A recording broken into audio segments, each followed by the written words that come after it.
ఇప్పుడున్న social media జనరేషన్లో phone open చేస్తే అంత ఇన్ఫర్మేషన్ ఉంది. ఇంత ఇన్ఫర్మేషన్ ఉన్న పరిష్కారాలు లేవు అన్నట్టు. ఇన్ఫర్మేషన్ ఎదుగుదల అనేది మీకు ఒక స్టేజ్ వైజ్ ఇవ్వాలి పిల్లలకి.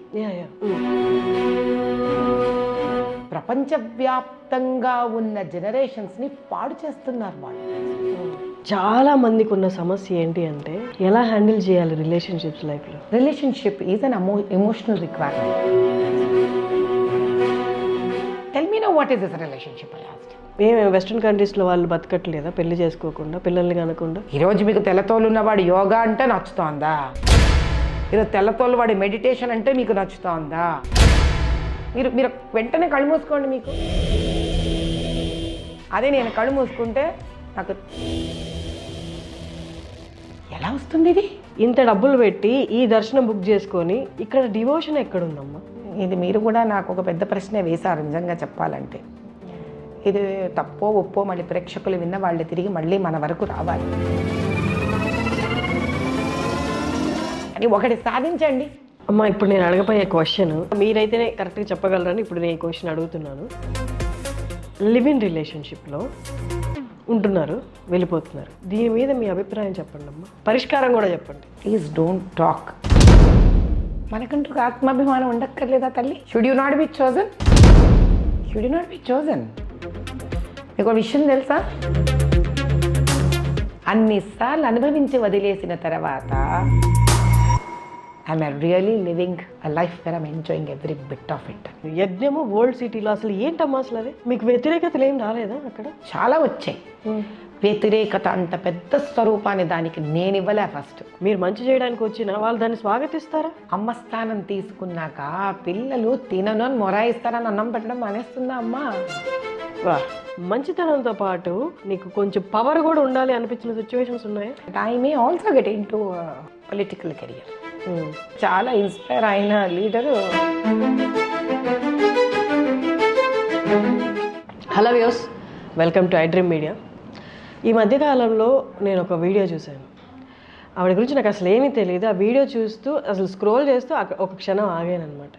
ఇంత చక్కగా మాట్లాడుతున్నారు. ఇప్పుడున్న 90% యంగర్ జనరేషన్కి అండ్ 30+ ఉన్న వాళ్ళకు కూడా చాలా సమస్యల గురించి చాలా స్పష్టంగా సమాధానం ఇస్తున్నారు. మేమందరం ఈ సమస్య అసలు దీన్ని ఎట్లా బయటికి రావాలి అనుకుంటే వాటిని దాన్ని అంతా ఆలోచించాల్సిన అవసరం లేదు. ఒక చిన్న మార్పులు చేసుకుంటే జీవితం సెట్ అవుతుంది అన్నట్లు అనిపించింది. ఆ చిన్న వీడియోలు 2 చూసినప్పుడు నేను ఖచ్చితంగా వీరిని ఇంటర్వ్యూ చేయాలి అనుకున్నాను. అలా అనుకొని నేను ఆఫీస్కి వచ్చినప్పుడు నాకు వచ్చిన ఇన్ఫర్మేషన్ ఏంటంటే వారు ఇంటర్వ్యూ ఇస్తున్నారు అని, అది నేను చేయబోతున్నానని. సో ఇవంతా మీకు ఎందుకు చెప్తున్నానంటే మీరు ఎంత నేర్చుకోబోతున్నారో ఈ వీడియోలో నేను కూడా అంతే నేర్చుకోబోతున్నాను వారి మాటలు విని అని ఆశిస్తూ ఇంటర్వ్యూ స్టార్ట్ చేస్తున్నాను. మాధవి లత గారు, ఆంట్రప్రెన్యూర్, విరించి గ్రూప్ MD. నమస్తే అండి. నమస్కారం తల్లి. ఎలా ఉన్నారు? బాగున్నాను. మన ఇంట్రడక్షన్లో నేను నేర్చుకునే ఒక పాయింట్ ఏంటంటే, ప్లీజ్ చెప్పండి. చక్కగా ఆవిడ ఇచ్చిన పాత ఇంటర్వ్యూ చూసి ఎంత సరళంగా ఉంది, ప్రశ్నలకు సమాధానం ఎంత సులువుగా ఇస్తున్నారు, మీరెంత నేర్చుకుంటారో నేను అంతే నేర్చుకుంటానన్న భావం ఉంది చూసారా? అది ముఖ్యం ఫస్ట్ వ్యక్తికి.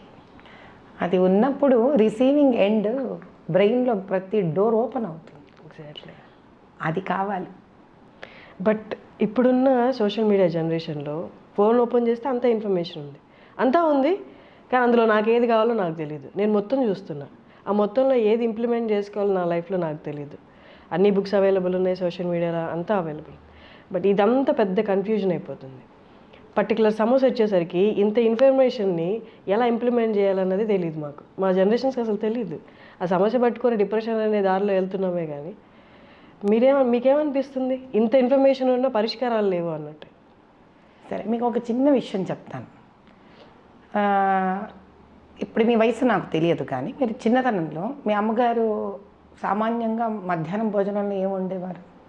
రైస్, ఇంకా అన్నము కూరలు, ఏదో ఒక కూర, తర్వాత అనుకోకండి వడియాలు, ఫ్రై, ఏదో ఒకటి అంటే పెరుగు, అన్నము, పెరుగు, కూర, వీలుంటే టైం ఉంటే ఆవిడ వడియాలు, ఒక 3 వస్తువులు. అంటే మీ చిన్నతనంలో మీరు కంచం ముందు కూర్చుంటే నేను ఏది ఎంచుకొని తినాలా అనే సమస్య మీకు ఉండేది కాదు. కానీ ఇప్పుడు ఇంత వయసు అంటే మీకు ఊహ తెలిసి చక్కగా మీ నిర్ణయాలు మీరు తీసుకోవాల్సిన వయసులో కూడా మీరు ఒక పెళ్ళికి వెళ్ళారనుకోండి, ఆ పెళ్ళిలో మీకు ఒక 100 వంటకాలు ఉంటాయి. మీరు ఈరోజు నిర్ణయించలేరు ఏవి తినాలో ఎన్ని తినాలో. అంటే ఆలోచించండి, సంవత్సరానికో 6 నెలలకో మనను పిలిచే ఒక పెళ్లిలో 100 వంటలో ఏ వంట నాలికి రుచి తెలిసిన తర్వాత కూడా యోగ్యత వచ్చి నిర్ణయం తీసుకోగలిగిన వయసులోనే తినలేకపోతే మరి చిన్నతనం నుంచే పిల్లలకు అంత అన్లిమిటెడ్, అన్వాంటెడ్, అన్డిజైర్డ్ ఇన్ఫర్మేషన్ వాళ్ళు చుట్టూరా తిరుగుతున్నప్పుడు వాళ్లకు ఇన్ఫర్మేషన్ చాలా ఉంది అని పెరుగుతారా? ఏది నిర్ణయించుకోలేని confusion state of brain develop అవుతుందా? ఏదవుతుంది? రెండిట్లో రెండూ అవుతున్నాయి. అంటే నేను అనేది ఏంటంటే ఒక చిన్న వయసులో నుంచే ఒక ఇన్ఫర్మేషన్ ఎదుగుదల అనేది మీకు ఒక స్టేజ్ వైజ్ ఇవ్వాలి పిల్లలకి. ఇప్పుడు అమ్మగారు మీకు 4 వంటలు ముందు పెట్టారు. సో రుచి, ఉప్పు, కారం, పులుపు, చప్పదనం, ఇవి బేసిక్ మీకు ఫ్లేవర్స్ వచ్చేసాయి ఇంట్లో. ఓకే. కాబట్టి ఇలా రోజు జరుగుతూ ఉంటే కూడా 6 నెలలకు ఒకసారో సంవత్సరానికి ఒకసారో 100 వంటలు కనిపిస్తే కూడా మనం కన్ఫ్యూజ్ అయిపోతాం. నేనేనా, మీరేనా, ఎవరైనా, ఏది తిందాం, ఏది తిందాం, ఏది తిందాం, ఏది తిందాం, ఇది తిందాం, అది తిందాం అని. కరెక్ట్. అలాంటప్పుడు రోజు 100 వంటలు మీ ముందు పెట్టారనుకోండి, పెట్టేవాళ్ళు అసలు మీ కడుపు ఏ రోజు నిండదు. కన్ఫ్యూషన్, రోజు ఏది తీసుకోవాలో తెలియదు, ఏ రుచి పూర్తిగా తెలియదు. రోజు పండగే ఉన్నట్టుంటుంది, ఒక్కరోజు పండగ ఉండదు మీకు లైఫ్లో. ఎగ్జాక్ట్లీ, కరెక్ట్గా చెప్పారు. అదే అంటే ఎదుగుతున్న పిల్లల సమస్య పాపం ఈరోజు ఏంటి అంటే, అందుకే నాకు వాళ్ళ మీద ఎప్పుడు కంప్లైంట్స్ ఉండవు, నాకు ఎప్పుడూ కోపం రాదు. ఎవరి వల్ల ఒక another set of world which wants to make money, వాళ్ళ స్వార్థం కోసము, వాళ్ళు డబ్బు చేసుకోవడం కోసము, వాళ్ళ స్వలాభాల కోసము వాళ్ళు ప్రపంచవ్యాప్తంగా ఉన్న జనరేషన్స్ని పాడు చేస్తున్నారు వాళ్ళు. అంటే ఒక చిన్న వయసు నుంచి పిల్లలకి ఓవర్ ఫీడింగ్ ఆఫ్ ఇన్ఫర్మేషన్. పోనీ మీరు ఒకటే మార్గంలో ఒక చక్కటి ఇన్ఫర్మేషన్ ఇస్తున్నామనుకోండి, కనీసం ఒక క్లారిటీ ఉంది వాటికి, వస్తుంది ఒక పాయింట్లో. అలా కాదు, ఒకసారి ఈ డైరెక్షన్లో ఇన్ఫర్మేషన్ ఉంటుంది, ఒకటి సంబంధం లేకుండా ఇంకో డైరెక్షన్ ఇన్ఫర్మేషన్ ఉంటుంది. అంటే వాడికి బ్రెయిన్ ఏం తీసుకోవాలో అబ్జర్వ్ చేస్తూ ఎదిగే టైం కూడా లేకుండా ఆ పిల్లలకి ఏ వయసు వాళ్ళని అవ్వనివ్వండి, ఇదే సుమారు నేను చెప్పేది 6-7 ఏళ్ల వయసు నుంచి 35-40 ఏళ్ల వయసు వరకు phenomenally information is being dumped on the brain, not letting it to even have time to process. Processing time లేదు. దానివల్ల ఏమవుతుందంటే ఒక విషయాన్ని ఒక పర్టికులర్ కాన్సన్ట్రేషన్తో చూసి అనలైజ్ చేసి జవాబు ఇచ్చుకొని తెలుసుకొని ముందుకు వెళ్ళే టైంలో వాడు ఒక 200 విషయాలను చూస్తున్నాడు. వాడు 200 రకరకాల విషయాలను. అంటే బ్రెయిన్ డెవలప్ అవ్వట్లేదు, కన్ఫ్యూజన్ అనే స్టేట్కి ఎక్కువ వెళ్ళిపోతుంది. ఇది అది ఎంత వరకు దారి తీస్తోందంటే ఆప్షన్ ABCDEFGHIJKL వాడి సొంత జీవితంలో కూడా ఏదైనా చెయ్యాలంటే ఒకదాన్ని పట్టుకొని సూటిగా వెళ్ళట్లే. నేను ఆప్షన్ బి ఏంటిది కాకపోతే, ఆప్షన్ సి ఏంటిది కాకపోతే, అంటే ఆల్రెడీ ఏ అవ్వదు, నీకు బి కావాలి, సి కావాలి, డి కావాలి. there is a phenomenal confusion on the brain of an individual, whether it is a child, whether it is a youngster, whether it is he or she is in adolescent stage. పెళ్ళితో సహా ముందే మీకు 200 options ఉంటాయి. ఏదైనా ఒకటి పట్టుకొని సుదీర్ఘకాలం దానిలో ప్రయాణం చేస్తేనే మనకి ఒకటి పూర్తిగా అర్థమవుతుంది. అంటే ఒక భాష అయినా కూడా మీరు ఎప్పుడైనా బాగా అబ్జర్వ్ చేయండి, మాతృభాషనైనా కూడా ఎవరైతే సంపూర్ణంగా నేర్చుకుంటారో వ్యాకరణంతో సహా, అంటే person who masters his own language, could be any language, it could be mother tongue, it could be any other language, who masters it properly along with the grammar, for him or her it's not difficult to pick up any other language.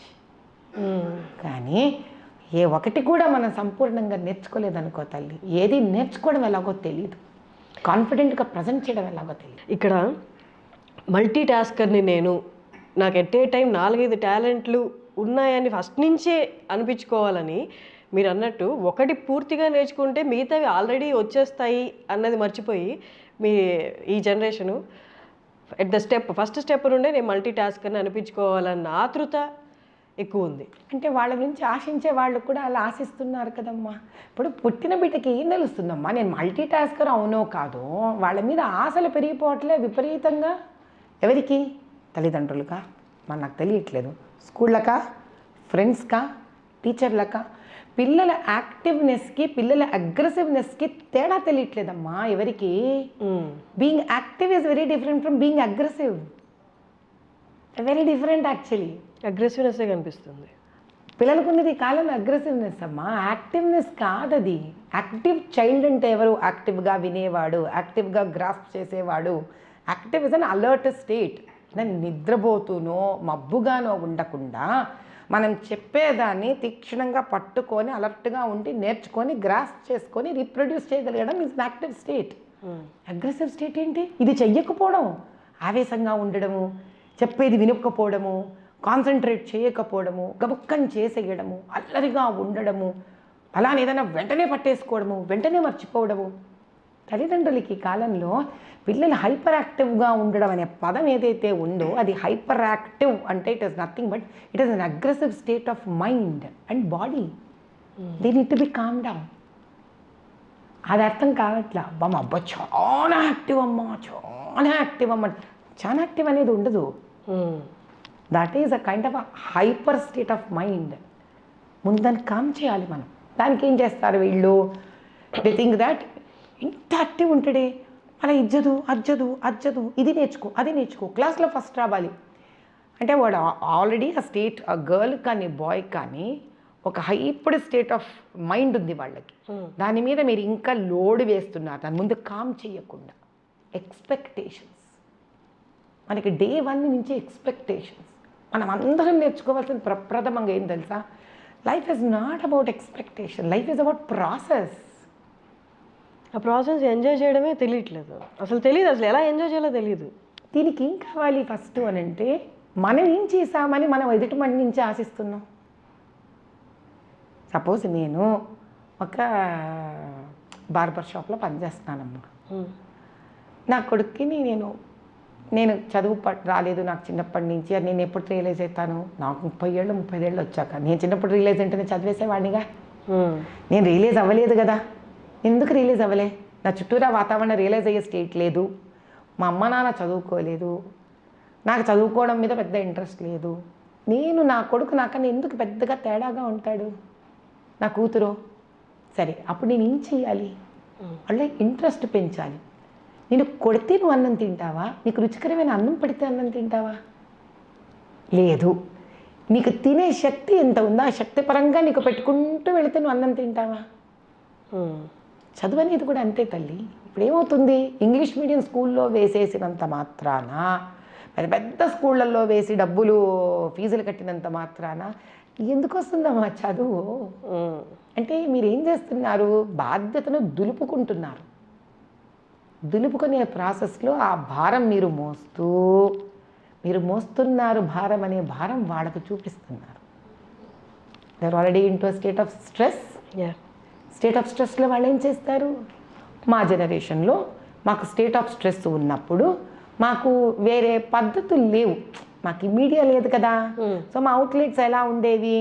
ఎంతసేపు ఉన్న ఒక దూరదర్శన్లో black and white cinema, దాని నిండా చక్కటి ధర్మబద్ధమైన నీతులు ఉండేవి మాకు. సినిమాలు, బ్లాక్ అండ్ వైట్ సినిమాలు వచ్చినప్పుడు తల్లిదండ్రుల మాట ఎలా వినాలి, టీచర్ల మాట ఎలా వినాలి, అర్జునుడు ఎలా ద్రోణాచార్యుడు మాట వినేవాడు, గురుభక్తి అంటే ఏంటి, వీటి వల్ల ఏమయ్యేదంటే ఎక్కడో మేము పేరెంట్స్ చెప్పే మాట కరెక్టేనేమో, టీచర్లు చెప్పే మాట కరెక్టేనేమో, ఎక్కడున్న కథలు వినిపించేవి, డిస్ట్రాక్ట్ చేయడానికి కానీ దారి మరలించడానికి కానీ మాకు వేరే విధి విధానాలు ఉండేవి కాదు చిన్నతనంలో. కరెక్టే మాధవి గారు. ఇప్పుడు మనం అండూ చేయలేం, ఇన్ని ఇయర్స్లో వచ్చిన దాన్ని ఏది మనం అండూ చేయలేం.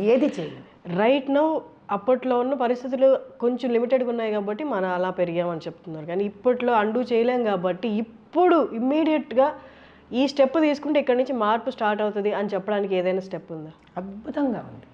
ఫస్ట్ సొసైటీయే మనకి విపరీతంగా ఎక్స్పెక్టేషన్స్ మన మీద పెట్టుకుంది. అంటే ఇంకా సరళమైన భాషలో చెప్తాను. నాకు ఒక 8 ఏళ్ళ 6 ఏళ్ళ పిల్లలు ఉన్నారు, అమ్మాయి అబ్బాయి. వాళ్ళు స్కూళ్ళకి వెళ్తున్నారు. నాకన్నా ముందు టీచర్ వీళ్ళు ప్రొడ్యూస్ చేయాలి గుడ్ డిసిప్లినరీ వర్క్ అని టీచర్ ఎక్స్పెక్ట్ చేస్తోందా లేదా? నా చుట్టుపక్కల నా ఫ్రెండ్స్ ఉంటారు. నా ఫ్రెండ్స్ అందరూ నా పిల్లల ఫ్రెండ్స్ ఏమనుకుంటారు అని, ఏ ర్యాంక్ వచ్చింది నీకు, ఏ ర్యాంక్ వచ్చింది నీకు, ఏ ర్యాంక్ వచ్చింది నీకు, నాకు ట్యూషన్స్ ఉన్నాయి, నాకు ఇది ఉన్నాయి, అది ఉన్నాయి. పీర్ ప్రెషర్ పూర్వకం కన్నా ఇప్పుడు పెరిగిపోయింది. Third, relatives. ఇంతమంది చుట్టాలు పెద్ద పట్టించుకునేవాళ్ళు కాదు పిల్లలు చదువుతున్నారా లేదా అని. ఇప్పుడు మనం ఒక పార్టీకి కానీ ఒక ఫంక్షన్కి కానీ వెళ్ళాలంటే ఇంట్లో మనం మెంటలీ ప్రిపేర్ అయ్యి వెళ్ళాలి. మన పిల్లల గురించి ఖచ్చితంగా ఒక క్వశ్చన్ వస్తుంది, మనం దాన్ని ఆన్సర్ చేయాలి అని. ఆ ప్రెషర్ మళ్ళీ మనం పిల్లల మీద ఖచ్చితంగా పడుతుంది. నేను బేసిక్గా అనడం ఏంటి అని అంటే, the child is any case undergoing a phenomenal unknown competition from the ecosystem. Parents calm down అయిపోవాలంటాను నేను. వద్దు competition, should not stress more a child. దీని అర్థం ఏంటి, చదివించద్దా అనను. దేవుడి దేవల్ల మా 2 పిల్లలే IITians. చదువుకోకూడదని నేను చెప్పట్లేదు. ఇక్కడ ఏదైనా ఒక రాయిని మొయ్యడానికి ఎత్తుకుంటూనే బండరాళ్ళు మోసేయలేరు ఎవ్వరు కూడా. You should start. మన జిమ్మేనా అంతే కదమ్మా, ముందు 1/2 kg డంబుల్తో స్టార్ట్ చేస్తాం. You may go to even 16 kg dumbbell, ఎన్ననో కొడతాం మనం. కానీ డేవన్నే ఎత్తేసి కొట్టేసేయలేంగా.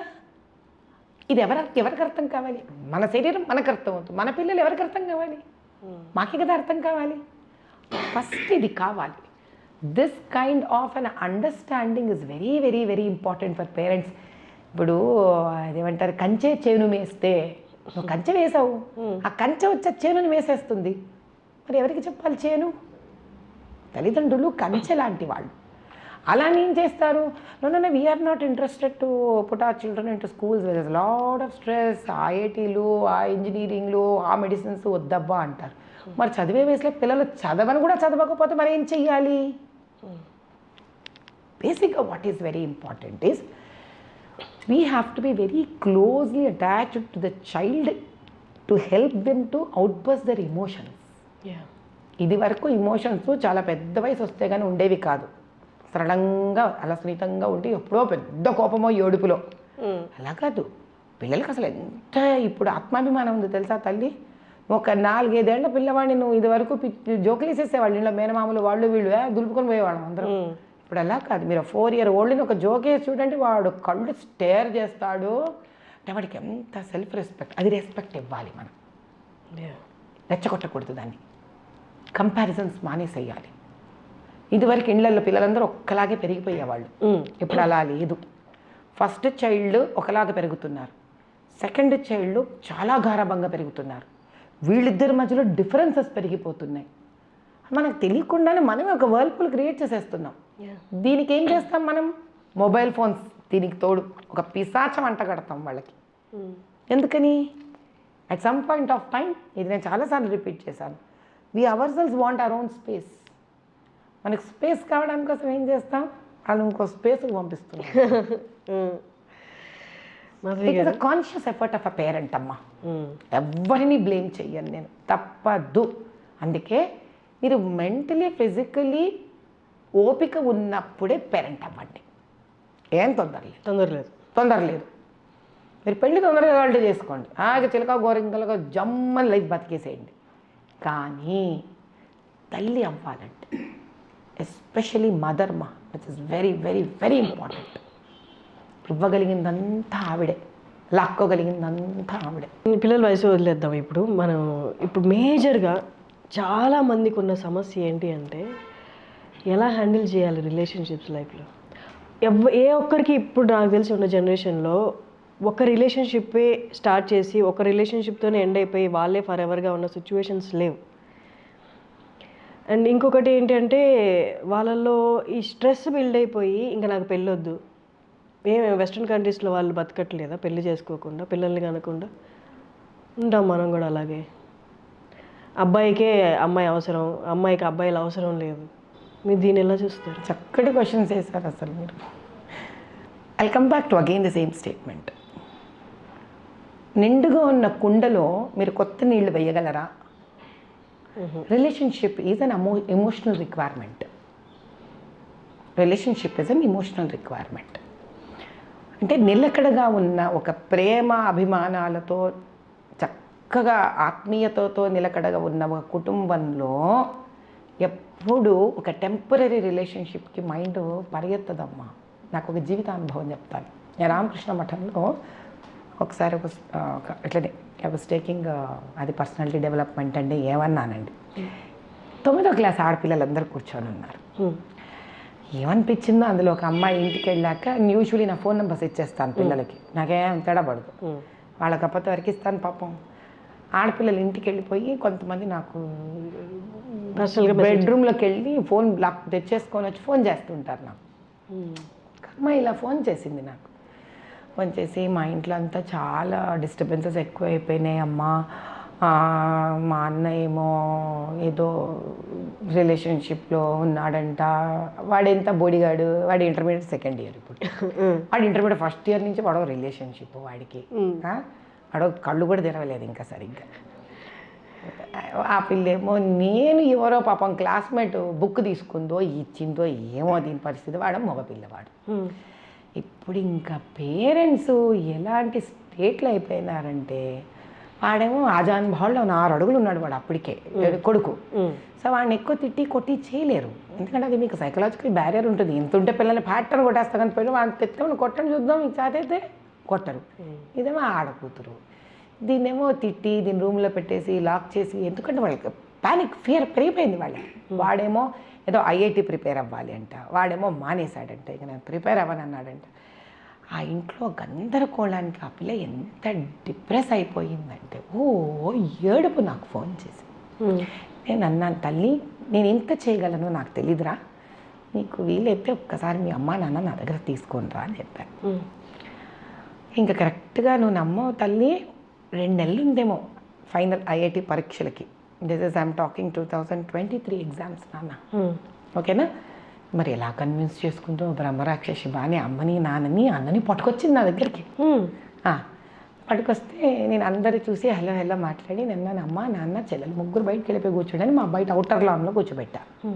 పడితే మాట్లాడా, ఏంట్రా నాన్న ఏంట్రా సంగతి కబుర్లు అన్నకి చెప్పుకుంటూ వచ్చా. అంటే ఏంటి అమ్మాయి ఏదైనా అమ్మాయి ఇష్టమా నీకు అన్న, ముసుగులో గుద్దులాంటి ఎందుకురా మాట్లాడేసుకుందాం అన్న. అంటే అని అన్నాడు వాడు. సరే మాట్లాడుకుందాం మన ఇద్దరం. ఇప్పుడు ఇష్టపడడం అనేది తప్పు కాదు, కానీ అది ఏ బేసస్ మీద మనం ఇష్టపడుతున్నాం అనేది ముఖ్యం.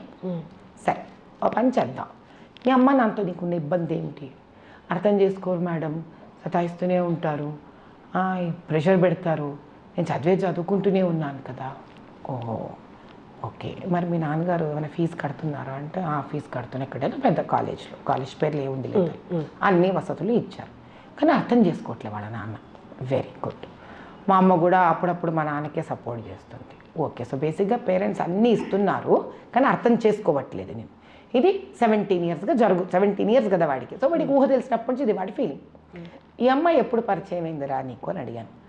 అంటే నాకు ఒక 10 months బేసికలీ ఆ ఇయర్ అకాడమిక్ ఇయర్లో స్నేహం పెరిగింది వాడికి.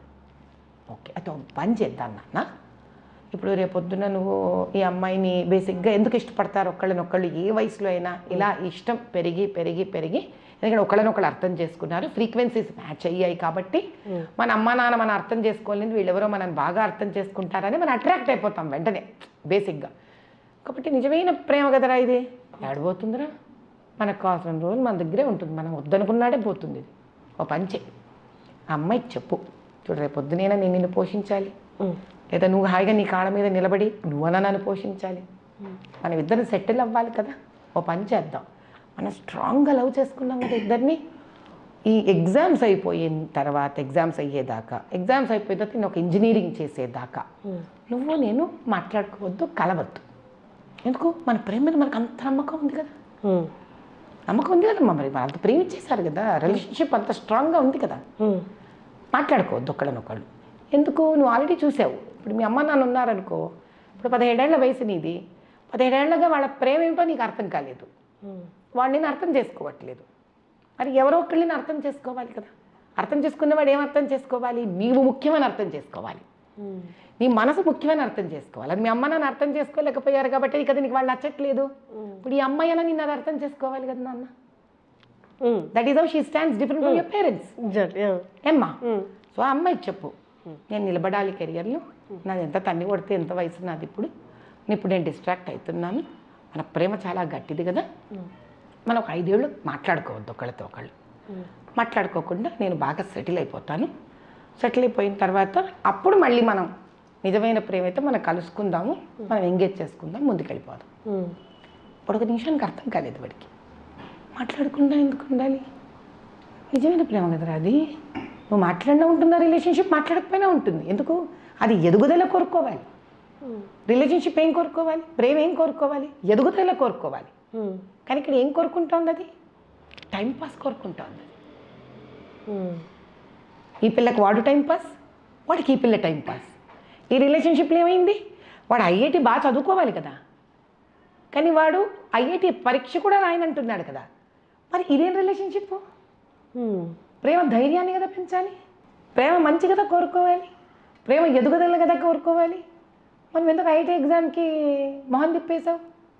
అమ్మా నాన్న నచ్చకపోవడం కష్టం కాదు, ఇక్కడ ఆ కష్టాన్ని కూడా తీర్చేదే కదా ప్రేమ అంటే. సో నువ్వు అక్కడ హ్యాపీనెస్ని పొందాలి కదా, అక్కడ నువ్వు రీజువినేట్ అవ్వాలి కదా.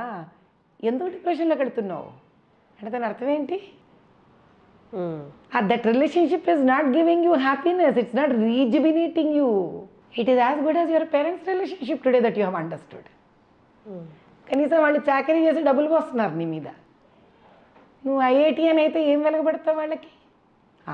వాళ్ళకు ఫాల్స్ ప్రెస్టీజ్ ఉండొచ్చు, నా కొడుకు ఐఐటి. కానీ ఐఐటి నీకు ఒకవేళ వస్తే వాడికి వాళ్ళకే అన్నం పెట్టావు కదా. 5 ఏళ్ళు మళ్ళీ వాళ్ళు ఖర్చు పెట్టాలా నీకు 4 ఏళ్ళు ఇంజనీరింగ్కి? అంటే వాళ్ళు ఏం కోరుకుంటారు? మొరటుగా కోరుకున్నారు నీ కోసం, సున్నితంగా కోరుకోలేకపోయారు, గుడ్డిగా కోరుకోలేకపోయారు. నువ్వు ఏదైతే గుడ్డి అనుకుంటున్నావో ఆ రిలేషన్షిప్ నిన్ను రీజువినేట్ చేయలేదు, ఐఐటి వైపు నిన్ను తీసుకెళ్ళలేదు, మోటివేట్ చేయలేకపోతుంది. Tell me no what is this relationship? I asked. నాకు తెలీదు, నువ్వు నాకు ఎక్స్ప్లెయిన్ చేయన్నా. గర్ల్ ఫ్రెండ్ ఉండడం లేదా బాయ్ ఫ్రెండ్ ఉండడం అనేది పొసెషన్లో అయిపోయింది. ఇప్పుడు క్లాస్లో అందరికన్నా అందమైన అమ్మాయి ఉందా, ఆ అమ్మాయి నేను రిలేషన్లో ఉన్నాను అంటే మిగతా వాళ్ళందరూ నేను ఓడిచ్చేసినట్టే. This is my profession, already నేను గెయిన్ అయిపోయాను. ఇప్పుడు దీన్ని కాపాడుకోవడానికి నువ్వు 24 గంటలు కాల్స్ చేయాలి, అమ్మాయి ఎటుపోతుందో గమనించా. అమ్మాయి మీద నమ్మకం లేదు, ఎందుకంటే అంతమంది వెనక పడుతుంది, నాకే పడింది అంటే ప్రస్తుతానికి అసలు ప్రాక్టికలీ వీడి మీద నమ్మకం లేదు. నాకెందుకు పడింది అంటే నేను ప్రతి క్షణం అమ్మాయిని కాపాడుకోవాలి, ఎటు పోనీయకుండా చూసుకోవాలి. ఇక్కడే సరిపోతుంది అంటే ఇదే ఫ్రస్ట్రేట్ బిల్డ్ అయ్యి ఇంకా నాకు కావాలి, నాకు ఒక క్లాస్ రికగ్నిషన్ కావాలి అంటే అసలు రికగ్నిషన్ అనేది కావాలి అని ఇండక్షన్ ఎక్కడ జరుగుతుందనే చూడాలి. ఇదే పిల్లవాడిని కాసేపు నేను బయట కూర్చోపెట్టి వాళ్ళ పేరెంట్స్ని పిలిచి నేను ఒకటే మాట చెప్పాను, ఫస్ట్ వాడితో ప్రేమగా మాట్లాడండి. వాడికి ఆల్రెడీ ఐఐటి ప్రెషర్ ఉంది అక్కడ, వాడి కోసం వాడు చేయాలనేది నేర్చుకోవాలి, కానీ మీకోసమో మీ సంతృప్తి కోసమో వాడు చేయాలనుకోకూడదు. You will not believe the whole session went on from me for 2 hours. ఓకేనా? That fellow got IIT seat. 2 months ముందు? 2 months కూడా కదా, if I'm not wrong it was 25 days before they came to me. ఖరగ్పూర్లో చేస్తున్నాడు వాడు ఇప్పుడు IIT. దీన్ని బట్టి ఏం అర్థం అవుతుంది మనం ఆలోచిద్దాం. నేను ఆ పిల్లని అనలేదే, నేను వదిలేయమని చెప్పలేదే, నేను ఒకటే అన్నాను. అంటే ఏమిటి అని అంటే, నీకు ఒక రికగ్నిషన్ కావాలి అని ఎప్పుడైతే మన పిల్లల మీద ఫోర్స్ చేస్తున్నామో వాడు ఆ రికగ్నిషన్ చదువు రూపేణ సోషల్ స్టేటస్ పెంచుకోవడానికి అనేది అర్థం చేసుకోకుండా రికగ్నిషన్ అనేదాన్ని, రివార్డ్ అనేదాన్ని మాత్రమే పట్టుకొని సోషల్ మీడియాలో నీకు ఒక గర్ల్ ఫ్రెండ్ ఉన్నా నువ్వు రికగ్నైజ్ అవుతావు, నువ్వు డ్రగ్స్ తీసుకుంటే రికగ్నైజ్ అవుతావు, హీరో అయిపోతున్నావు, నువ్వు ఎంత స్మార్ట్గా నీ ఆధార్ కార్డుని నువ్వు మార్చుకొని ఒక పబ్కి వెళ్ళిపోతే నువ్వు రికగ్నైజ్ అవుతావు, నువ్వు ఎంతమందికి డబ్బులు కట్టి నువ్వు ఒక పార్టీ ఫ్లోట్ చేయగలిగితే రికగ్నైజ్ అవుతావు, నీ షర్ట్ మీదనో దేని మీదో బ్రాండ్ కనిపిస్తే నువ్వు రికగ్నైజ్ అవుతావు. ఇలాంటి రికగ్నిషన్ ఎన్ని నానా రకాలుగా ఉందో డిజిటల్ నీకు మీడియా నేర్పిస్తాను. ఏమవుతుంది?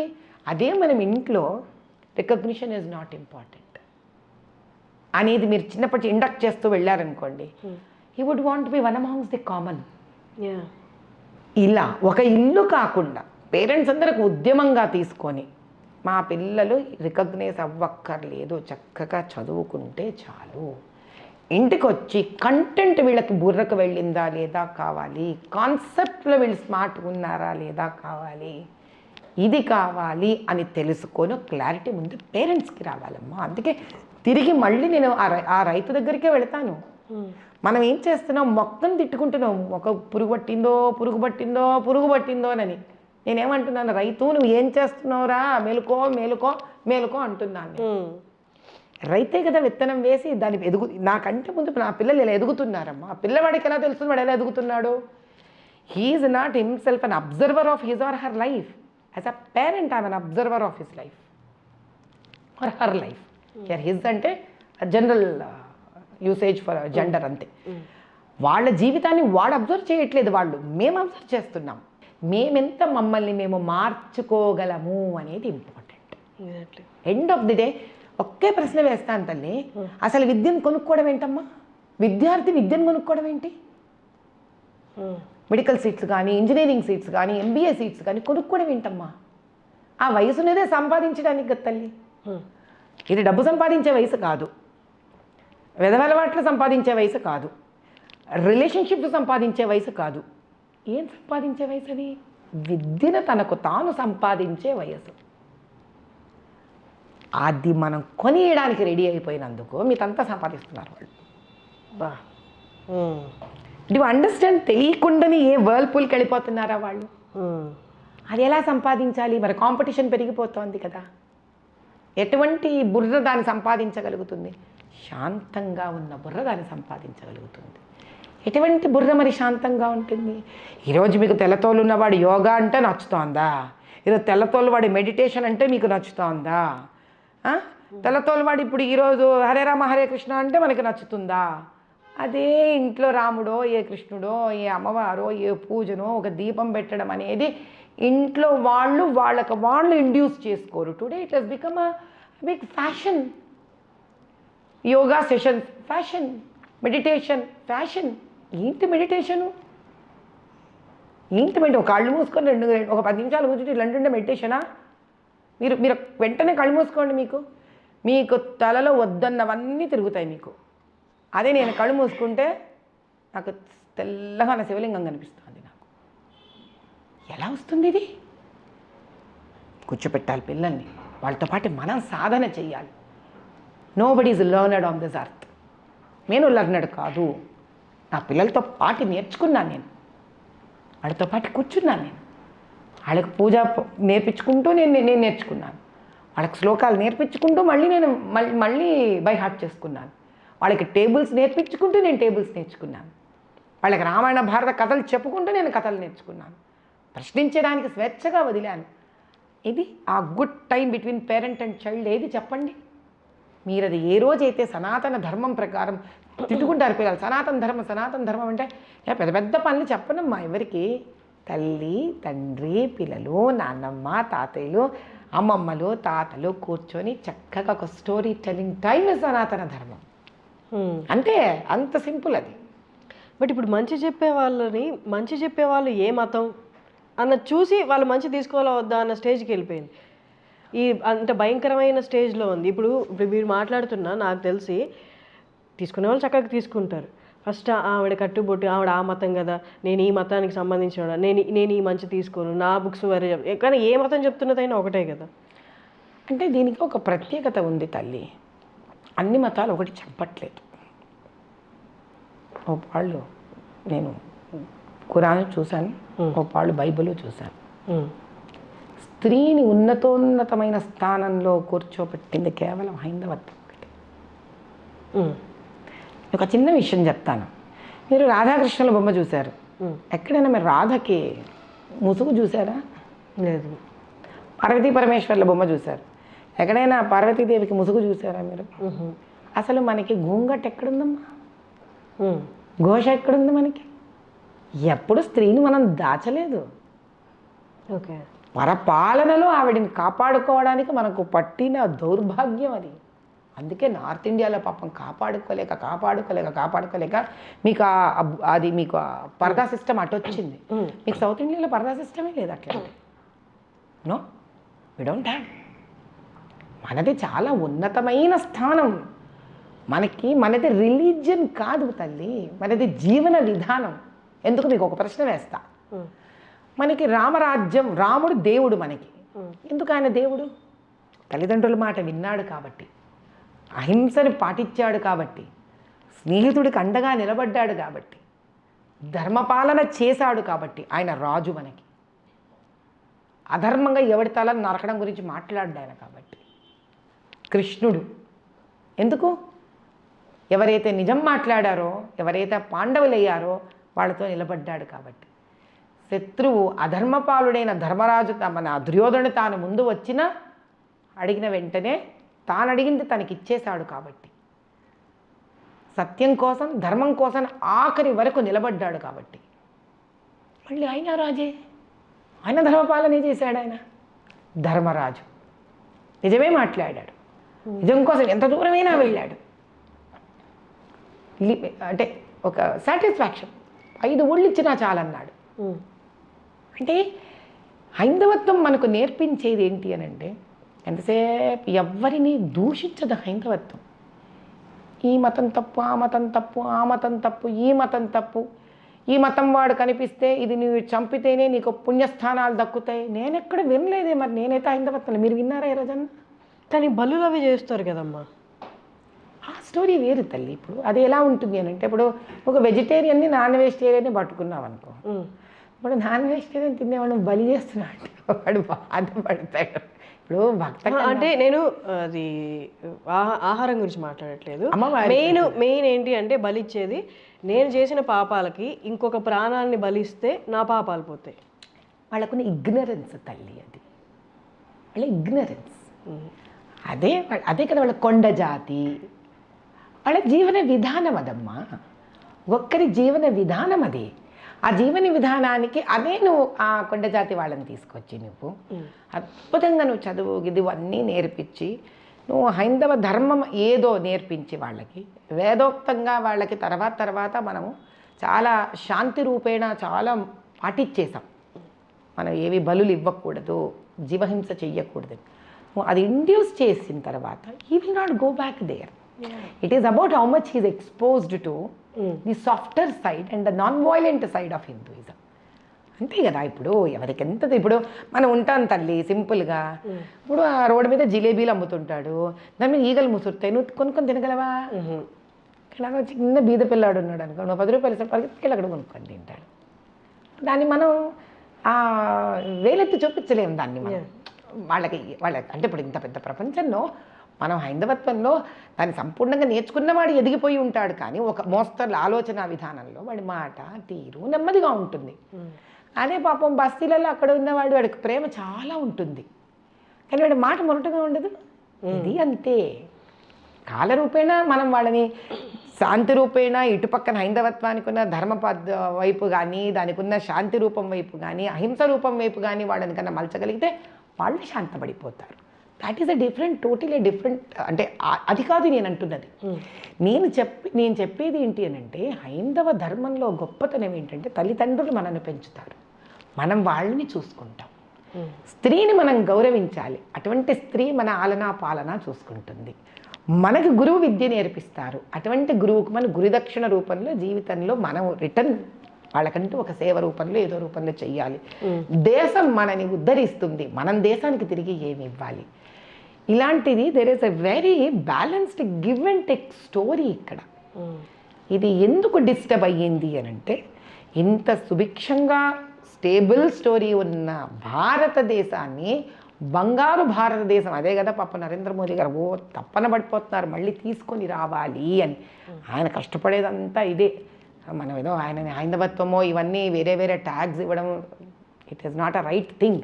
ఆయన అనేది ఒకటే, హైందవత్వంలో you give you take, you give అనేది చాలా నీట్గా ఉంది సిస్టమ్.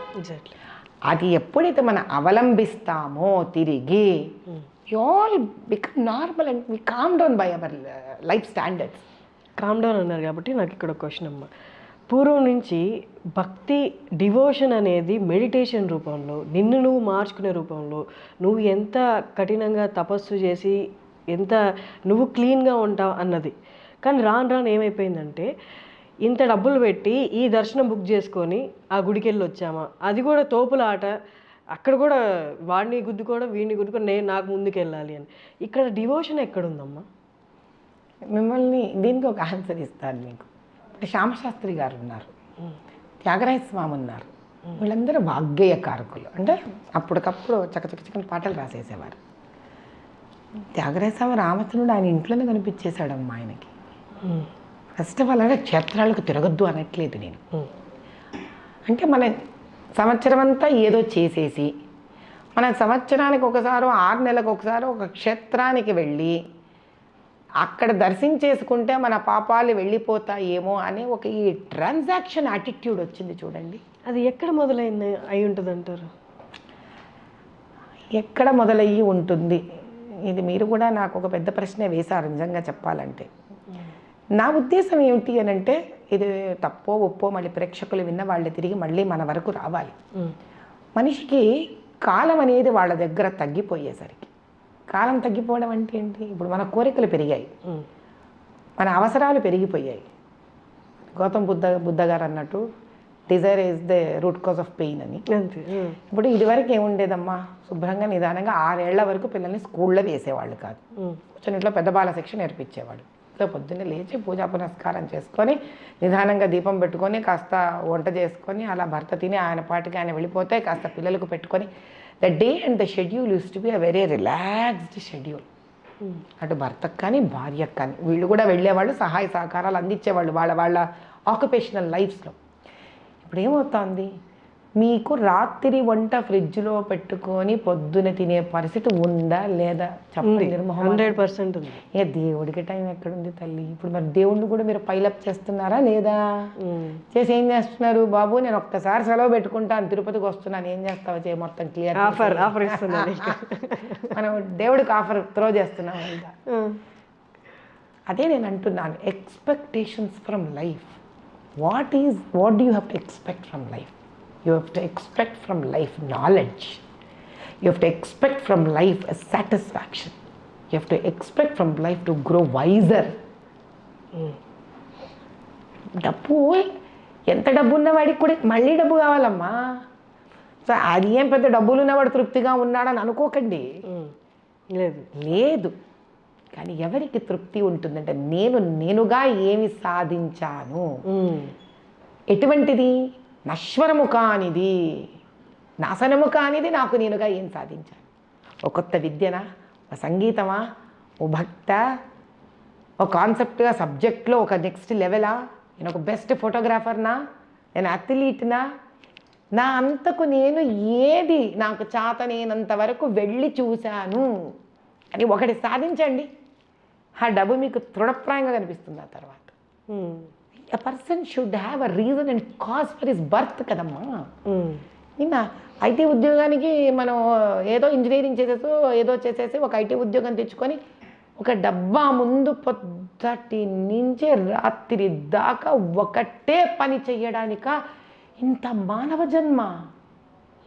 ఉద్యోగాలు చేయొద్దనట్లేదు, అండర్స్టాండ్. ఇప్పుడు ఉద్యోగానికి వస్తారు పిల్లలు, చూస్తుంటాం మేము కూడా, 6 నెలలు అవ్వగానే సంవత్సరం అవ్వగానే ఇంకో జాబ్కి వెళ్ళిపోతుంటారు. అక్కడి నుంచి ఒక 6 నెలలు సంవత్సరం ఇంకో జాబ్కి వెళ్ళిపోతారు. దీనికి దానికి శాలరీ పే ఒక 20,000 డిఫరెన్స్ ఉంటుందనే, కొన్ని 30,000 డిఫరెన్స్ ఉంటుంది. నన్ను అడగచ్చు, మీ కడుపు నిండింది మీరేమనొచ్చు అన్న, ఎవరైనా వచ్చి అడగచ్చు. దానికి నా పర్సనల్గా రమ్మనండి, నేను వనాను వాళ్ళకి సమాధానం చెప్తాను. నా జీవితం ఎంత సింపుల్గా ఉంటుందో. నేను అంతే లో మిడిల్ క్లాస్ ఫ్యామిలీ నుంచే వచ్చాను. నేను ఈ రోజుకి నా జీవన విధానం అలాగే ఉంటుంది. నేను చెప్పులు వేసుకోకుండా కనీసం అంటే ఒక 50 కిలోమీటర్లు 100 కిలోమీటర్లు నడిచేస్తాను నేను. రమ్మనండి, పోనీ వాళ్ళందరూ ఏమన్నా రమ్మనండి, ఐటీ ఉద్యోగాలు ఇంత చేస్తారు కదా, కొంచెం వాళ్ళకి నేను ఫ్యాన్ వేసుకోకుండా ఏసీ వేసుకోకుండా కూర్చోగలను, ఎండలో పోయి పని చేయగలను, పార పని చేయగలను, మట్టి పని చేయగలను, ఎటువంటి వర్కర్స్తో కూడా కూర్చొని నేను హాయిగా పని చేస్తాను, కూర్చొని తింటాను. What is important in life is, for what you have taken this birth, have you tried to do some justification to it? అది నేర్పించాలి తల్లిదండ్రులు పిల్లలకి. They should let them choose an option while keeping one as an goal. అంటే మనకి మనసులో ఉంది మా అమ్మాయి ఒక మంచి డాక్టర్ అవ్వాలి. డాక్టర్ అవ్వాలంటే డాక్టర్ అవ్వడానికి అయ్యే ఇన్స్పిరేషన్ చిన్నప్పటి నుంచి ఇవ్వాలి వాళ్ళకి. అంటే ఏంటి, సపోజ్ నేను ఒక ఎక్స్ పర్సన్, నా ఎక్స్ పర్సన్ అనే ఒక పేరెంటో తాతగారో దూర బంధువో చుట్టమో ఫ్రెండో ఎవరో ఒక అనారోగ్యంతో పోయారనుకుందాం, నన్ను డిస్టర్బ్ చేసింది అది. మా పిల్లలు ఉన్నారు, మా అమ్మాయిని అబ్బాయిని డాక్టర్ చేయాలనుకుంటున్నాను. నేను కదా ఇన్స్పైర్ అయ్యాను, మంచిదే. నా ఇన్స్పిరేషన్ వాళ్ళకి పాస్ చేయగలగాలి, అప్పుడు కదా వాడు ఇన్స్పైర్ అయ్యి చేస్తారు. అది డాక్టర్ అవ్వాలి, డాక్టర్ అవ్వాలంటే ఒక పాయింట్ వస్తే వాళ్ళకి అర్థం కాదు వాళ్ళు ఎందుకు డాక్టర్ అవ్వాలి, వాళ్ళు డిటాచ్ అయిపోతారు దానికి. అందుకే చాలామంది వాళ్ళు చేసిన ఇంజనీరింగ్లు వదిలేసి ఇంకేదో చేస్తూ ఉంటారు ఇంజనీర్లు అయిపోయాక.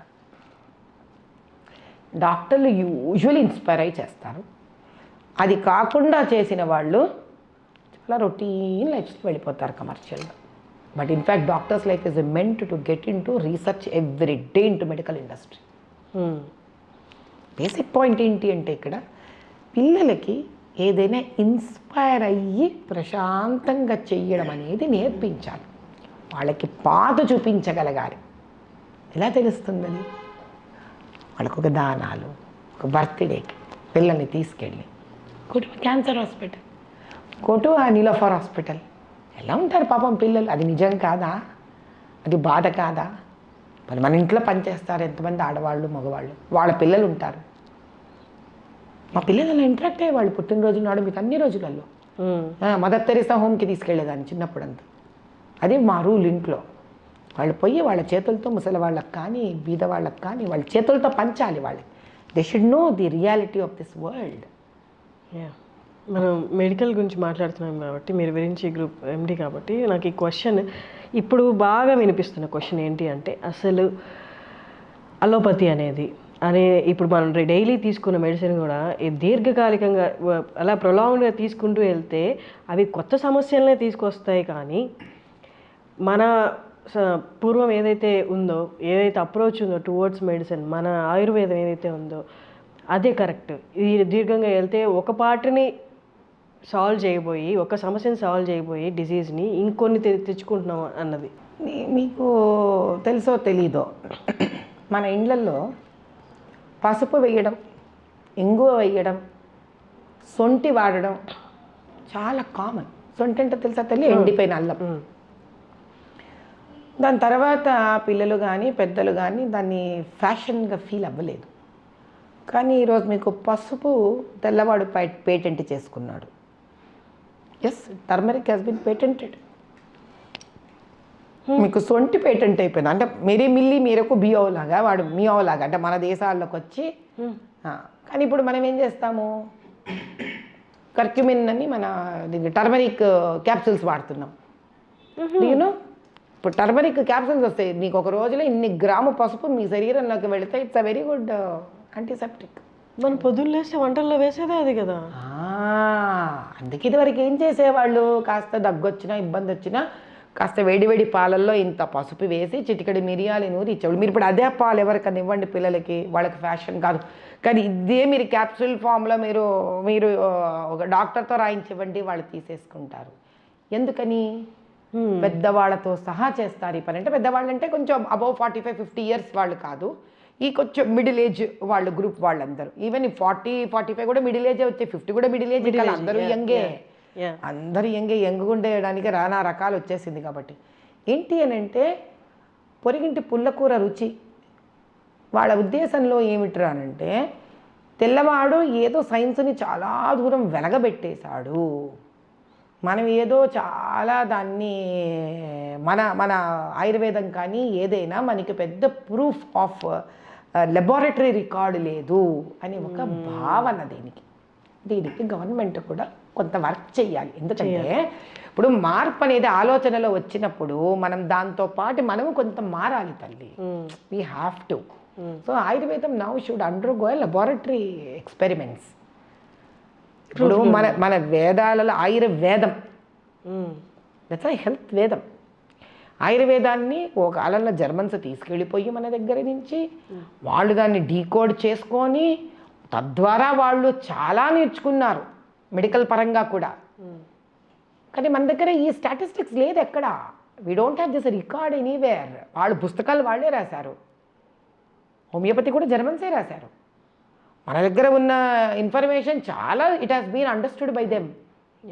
కానీ మన దగ్గర అంత ఓపిక లేదు.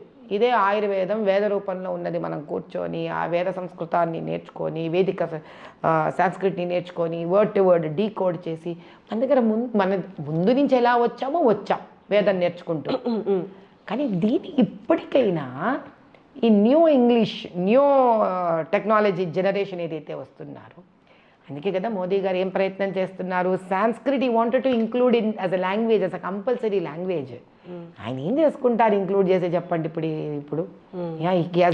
If is really wrong then he has better things to do in life కదా. కానీ అది కాదు ఇక్కడ.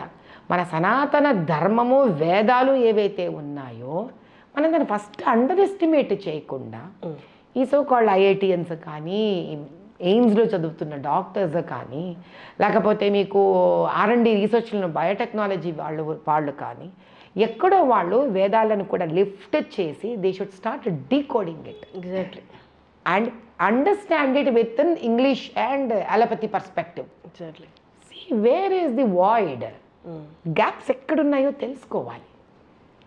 ఇది కనుక మొదలవ్వగలిగితే మనం చాలా సమస్యలకు చాలా పిల్లలకి కొత్త జనరేషన్కి అర్థమయ్యే భాషలో we can start talking to them. అమ్మ, ఇప్పుడు నేను అడగబోయే క్వశ్చన్ చాలా సెన్సిటివ్ క్వశ్చన్.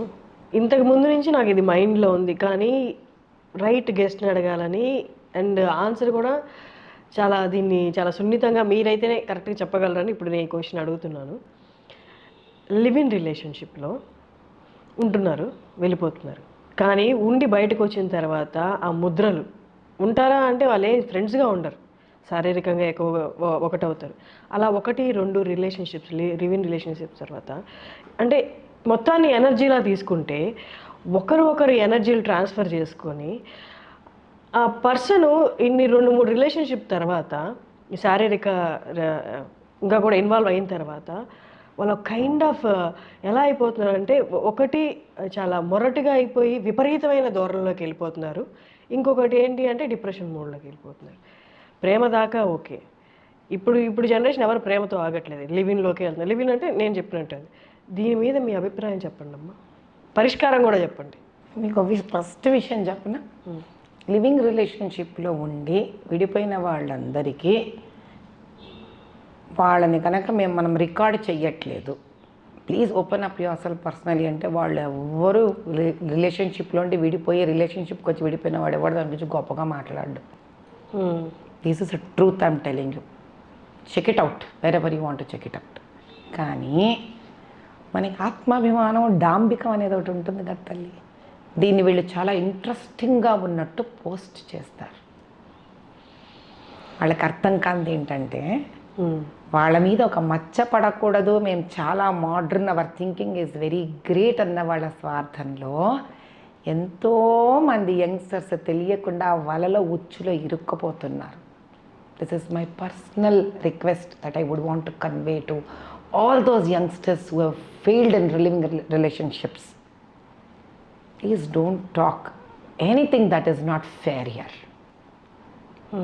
మనిషి ఒక తప్పు చేయడం తప్పు కన్నా ఆ తప్పుని ఒక అబద్ధమైన రంగు దానికి పూసి మార్కెట్లో వదలకూడదు తల్లి. ఇప్పుడు డ్రగ్స్ తీసుకునేవాడు ఏముంటుందిరా డ్రగ్స్ సూపర్ రా, అసలు డ్రగ్స్ తీసుకునేవాడి జీవితం వేస్ట్ రా అంటే వాడు రీహాబ్కి దగ్గరుండి ఉంటాడు వాడి లైఫ్. వాడు ఆ మాట అన్నాడు అనుకో అమ్మ, ఎంతమంది టెంప్టేట్ చేస్తుంది తల్లి ఆ మాట. But we all know that fellow is very close to rehab and we know that drug is not a great thing to be done. Now second thing, ఇది ఆడనా మొగనా అని సంబంధించింది కాదు. ఎందుకంటే ఇప్పుడు అందరట స్త్రీ పురుషులు ఇద్దరు సరిసమానం అంటారు, వాళ్ళ భాషలోనే మాట్లాడతాను నేను. మనకంటూ ఒక ఆత్మాభిమానం ఉండక్కర్లేదా తల్లి? Should you not be chosen? Should you not be chosen అంటే మీకు విషయం తెలుసా, రాధ అంటే కృష్ణుడి భార్య, చాలామందికి తెలియదు, గోకులం అనే ఒక లోకం ఉంటుంది.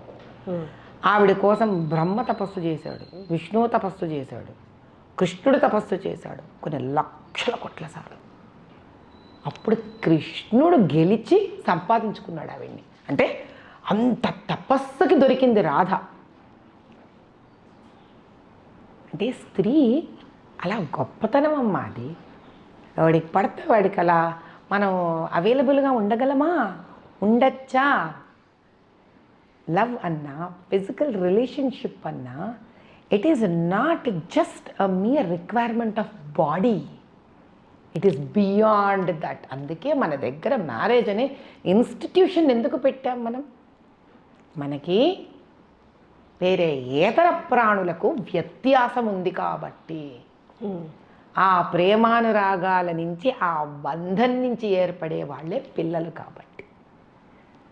ఇది శరీరానికి సంబంధించిన ఒక రిక్వైర్మెంట్ కాదు కన్నా, ఇది మనసును హత్తుకునే ఒక పవిత్ర బంధం. అది ఎప్పుడైతే అటు 2-3 బంధాలు మారిపోతాయో ఇంకా మీరు బంధం ఎక్కడ అనుభవించినట్టు? ఒక బంధం అనుభవించడానికి ఖాళీయం మిగిలింది అక్కడ. ఇవన్నీ జరిగేసరికి ఒక 29, 30 ఏళ్ళు, 32 ఏళ్ళు అనుకుందాం. ఆ తర్వాత ఎంత లేదన్న ఒక 35 ఏళ్ళు బతకాల మనం అందరం. ఏదో ఒకటి మగనో మగవాళ్ళు ఆడవాళ్ళనో ఎవరినో ఒకటి పెళ్లి చేసుకోవాలా? Don't you think you are living a slavery life on that day? అన్నిసార్లు అనుభవించి వదిలేసిన తర్వాత మన మనసుకే, మన ఇన్నర్ కాన్షియస్నెస్కే మనం ప్రశ్నించుకొని దాని నుంచి ఆన్సర్ తీసుకోవాలి. I'm really living a life where I'm enjoying every bit of it. అందుకే మనం వేసుకొని మార్చే బట్టలకి, మనం మార్చే రెస్టారెంట్స్కి, మన జీవితంలో మార్చే వ్యక్తులకి చాలా తేడా ఉంది నాన్న. 3 ఒకటి కాదు, 3 ఒకటి కాదు. Because it is directly related to a very sensitive thing called your emotions. ఒక పాయింట్ తర్వాత ఆ ఎమోషన్సే మనలో పోయాక ఇంకా మనిషి అనేవాడు ఎవరు? ఆలోచనలు కూడా తీవ్రమైన. ఎందుకు? నీలో ఆ సున్నితనాన్ని నువ్వే పోగొట్టుకున్నావు కాబట్టి, నువ్వు విలువ ఇవ్వలేదు కాబట్టి, నువ్వే ఇంకా వేరొకరికి అంత ఈజీగా యూ కెన్ పొజెస్ మీ అని ఓపెన్గా డిక్లేర్ చేసేసుకున్నావు కాబట్టి. నేను స్త్రీ ఆ పురుషుడు అనట్లేదు. నేను ఒక మానవ జన్మ ఎత్తున ఒక వ్యక్తిలాగా నాకు ఒక హుందాతనం ఉండద్దు? నా హుందాతనం ఏంటి? ప్రతి ఒక్కటి నా హుందాతనమే. నేనెవరు? నేను ఎలా తయారవుతున్నాను? నేను ఎంత చదువుకున్నాను? నన్ను 10 మంది ఎలా చూసి కోరుకొని నన్ను ఒక రోల్ మోడల్గా చూస్తున్నారు? ఒక 3-4 రిలేషన్షిప్లో మార్చిన నేను ఎవరికి రోల్ మోడల్ అమ్మా? ఫెయిల్యూర్కా, సక్సెస్కా? Let them answer it. For whom am I role model? Am I role model for failure or am I a role model for success? Answer for your own self. తెలుసుకుంటే ఈ రోజైనా మారచ్చు, ఇప్పటి నుంచి కూడా మారచ్చు. ఎగ్జాక్ట్లీ. నేను ఏమనట్లే రిలేషన్షిప్ రైట్ రాంగ్ అనట్లే. నువ్వు రిలేషన్షిప్లోకి వెళ్ళి ఫెయిల్ అయ్యి, రిలేషన్షిప్లోకి మళ్ళీ వెళ్ళి ఫెయిల్ అయ్యి ఇలా నువ్వు చేసేదానికి ఎవరికి నువ్వు ఒక నిదర్శన ప్రాయము? అటువంటి వ్యక్తిని నువ్వుగా ఒక రోల్ మోడల్ తీసుకుంటావా? పోనీ you have answer there itself. మీరు స్వతహాగా అంటే మీరు బాగా సెటిల్ అయిన ఫ్యామిలీ, మీకు లోటు అనేది లేదు ప్రస్తుతానికి, లైఫ్ అమ్మవారి దయ వల్ల లేదు. అంటే మీ పరిస్థితిలో ఉన్న వాళ్ళు ఎవరైనా ఓకే నాకు లోటు అనేది లేదు కాబట్టి నా జీవితం, నా ఫ్యామిలీ, నా కోరికలు, ప్రపంచం చూడాలనో లేకపోతే ఏదో మీ ఇష్టం, మీకు సంబంధించిన వరకు, కానీ మీరు బయటకు వచ్చి యాగాలు చేస్తున్నారు, అది దేశం కోసం చేస్తున్నారు. నార్మల్గా ఎవరైనా అనుకుంటే అంత బాధను అనుభవించిన వాళ్ళు, బాధను దగ్గరగా చూసిన వాళ్ళు, అలాంటి వాళ్ళ లైఫ్లో కూడా అనుభవించిన వాళ్ళే ఇలాంటివి చేస్తారు. మీకు పర్సనల్గా మీ లైఫ్లో అలాంటివి ఏమీ లేవు, దేవుడి దయ వల్ల. మీరు అన్నట్టు ఆ బాధను అర్థం చేసుకొని బయటకు వచ్చి యాగం చేయడం ఒకటి, యజ్ఞం చేయడం ఒకటి. ఆ యజ్ఞం కూడా ఓల్డ్ సిటీలో చేశారు. అసలు అది నేను విన్నప్పుడు చాలా షాక్ అయ్యాను. యజ్ఞము ఓల్డ్ సిటీలో, అసలు ఏంటమ్మా అసలు అది? అంటే ఇక్కడ ఒక విచిత్రం ఏంటంటే తల్లి, వివాహం తర్వాత నేను ఇంత ఆర్థికంగా ఉన్నతమైన స్థానంలో ఉన్నాను, కానీ వివాహానికి ముందర మాది చాలా lower middle class Brahmin family అమ్మ మాది. నేను మా నాన్నగారు వారాలు చేసుకొని పెద్దవాళ్ళు అయ్యారు. మా నాన్నగారు వారాలు చేసుకోవడం అంటే తెలుసా నీకు? బ్రాహ్మలు ఏం చేసేవాళ్ళు అంటే వేరే బ్రాహ్మల ఇంటికి వెళ్ళి, అయ్యా ఈ వారం మీ ఇంట్లో భోజనం, అయ్యా ఈ వారం మీ ఇంట్లో భోజనం, అలా వారాల భోజనాలు చేసుకొని పెద్దవాళ్ళు అయ్యారు మా నాన్నగారు. అలా వాళ్ళ కుటుంబాన్ని కూడా చదువుకుంటూ నిదానంగా పైకొచ్చి పెళ్ళిళ్ళు చేసి ఆడపిల్లలకి తమ్ముడు సహాయంతో అలా అలా అయ్యారు. అంటే మా నాన్నగారు, మా చిన్నాన్నగారు వాళ్ళందరి సహాయం కలిసి అలా పెరిగిన ఫ్యామిలీ అది. అక్కడి నుంచి నేను నేర్చుకున్నది ఏంటి, తల్లిదండ్రుల మీద ఆధారపడకుండా చిన్నతనం నుంచే నేను ఇంటర్మీడియట్ నుంచి టీచర్గా ఉద్యోగం చేస్తూ అట్లా చదువుకుంటూ మా నాన్నకి ఏదో విధంగా చేదోడు వాదోడుగా ఉండి ఆర్థికంగా కష్టపడకుండా అలాని అక్కడ కాంప్రమైజ్ లేకుండా ధర్మబద్ధంగానే నేను నా జీవన విధానాన్ని అవలంబించి శాస్త్రోక్తంగా I used always wear and half sari during my intermediate, my graduation sorry. నేను ఎప్పుడు I have never crossed my traditional way of living till I got married. కాబట్టి కష్టాన్ని నేను చాలా దగ్గరగా చూశానమ్మా. 25 పైసాకు కూడా నేను 4-5 కిలోమీటర్లు ఎవ్రీడే నడిచేదాన్ని బస్సు టికెట్ సేవ్ చేయడానికి. బట్ డబ్బు వచ్చిన తర్వాత దాన్ని మరిచిపోలేదు నేను. I never forgotten my roots from where I have come from. రెండోది, ఈరోజు నేను ఓల్డ్ సిటీలో భారత భాగ్య సమృద్ధి యజ్ఞం చేయడానికి కారణం ఏంటి అని అంటే, నేను 25 ఏళ్ల పాటు నేను ఓల్డ్ సిటీ వ్యక్తినే. నా వివాహానికి ముందరే నేను సంతోష్ నగర్ కాలనీ, ఆకుత్పుర కాన్స్టిట్యున్సీ మనిషిని నేను. కానీ ఆ రోజుకి ఈ రోజుకి చాలా విచిత్రమైన విషయం ఏంటి అని అంటే, నేను 25 ఏళ్ళు అంటే ఇప్పటికీ ఒక కరెక్ట్గా 25 ఏళ్ల క్రితం, I'm almost reaching my 50s. ఆ రోజు ఓల్డ్ సిటీ ఎలా ఉంది అంటే, భాగ్యనగరం మీకు ఎలా ఉంది అనేది కనుక చూస్తే, మీకు ఒక్క చార్మినారో, కులీ కుతుబ్షాహి టూమ్సో, ఒక 4-5 స్పాట్లు తప్ప ఇటుపక్క క్యాపిటల్ సిటీకి, మీకు అటుపక్కనే క్యాపిటల్ సిటీకి చూస్తే నక్కకి నాగలోకం అంత తేడా ఉంది అభివృద్ధిలో. అసలు అన్యాయం అది, నిజంగా ఒక విధంగా చెప్పాలంటే అన్యాయం. పైపెచ్చు వాళ్ళకి చదువులు ఉండవు సరిగ్గా, వాళ్ళకు ఉద్యోగ అవకాశాలు ఉండవు, వాళ్ళకి స్కూళ్ళు ఉండవు సరిగ్గా, కాలేజెస్ ఉండవు సరిగ్గా, నథింగ్, హెల్త్ ఫెసిలిటీస్ ఉండవు సరిగ్గా, బేసిక్ హైజీన్ ఉండదమ్మా వాళ్ళకి. మిమ్మల్ని ఒక ప్రశ్న వేస్తాను, చెప్పండి. రోజు కూలీలకు వెళుతున్న వాళ్ళకి మీరు చెత్త ఎత్తడానికి 100 రూపాయలు అడిగితే, వాడు 30 రోజుల తర్వాత వాడి జోబులో 100 రూపాయలు చెత్తకే ఇవ్వగలిగితే వాడు ఆ 100 రూపాయలు పెట్టి ఆ రోజు బియ్యం తెచ్చుకోడా తల్లి? అలాంటి ఎన్ని కాపురాలు ఉంటాయి తెలుసా మీకు ఓల్డ్ సిటీలో. కానీ అమ్మా, మీరు చేస్తున్నది, కానీ మిమ్మల్ని వాళ్ళు చూసి స్వాగతిస్తారా? అక్కడంతా రిలీజియన్ బేస్డ్ బిలీఫ్స్ ఎక్కువ ఉంటాయి కాబట్టి మిమ్మల్ని చూస్తూ మీరు మంచి చేయడానికి వచ్చినా వాళ్ళు దాన్ని స్వాగతిస్తారా? అమ్మ స్థానం తీసుకున్నాక పిల్లలు తినను అని మొరాయిస్తారని అన్నం పెట్టడం మానేస్తుందా అమ్మ? వా, నాకేం నేర్పించింది నా రిలీజియన్? సహనం నేర్పించింది, మాతృత్వం నేర్పించింది. అందుకే కదా భరతమాత, మాతృభాష, మాతృదేవో భవ. నా పిల్లలు నాకు మాతృత్వాన్ని వరంగా ఇచ్చారు. సహనంతో ఒక తల్లి నిలబడాలి అని నేర్పించారు ప్రయాణంలో. ఏదో ఒక కొలికి వాళ్ళు వచ్చారు అన్న నమ్మకం నాకు వచ్చాక ఈ ఓపికని, సహనాన్ని, ధర్మాన్ని, ధర్మ పరిపాలన ప్రజలలోకి ఇవ్వాలి అన్న ఒక ఉద్రిక్తమైన కోరికతోటి ఒక మహాయాగం రూపంలో దేశ అభివృద్ధి కోరుకుంటూ, అక్కడ ప్రజల అభివృద్ధి కూడా కోరుకుంటూ అక్కడికి వెళ్ళాను. ఎందుకు? వాళ్ళ గురించి ఎవరికీ పట్టలేదు కాబట్టి. మీరు అక్కడ పెరిగారు కాబట్టి మీరు ఆలోచించగలిగారు ఇవన్నీ.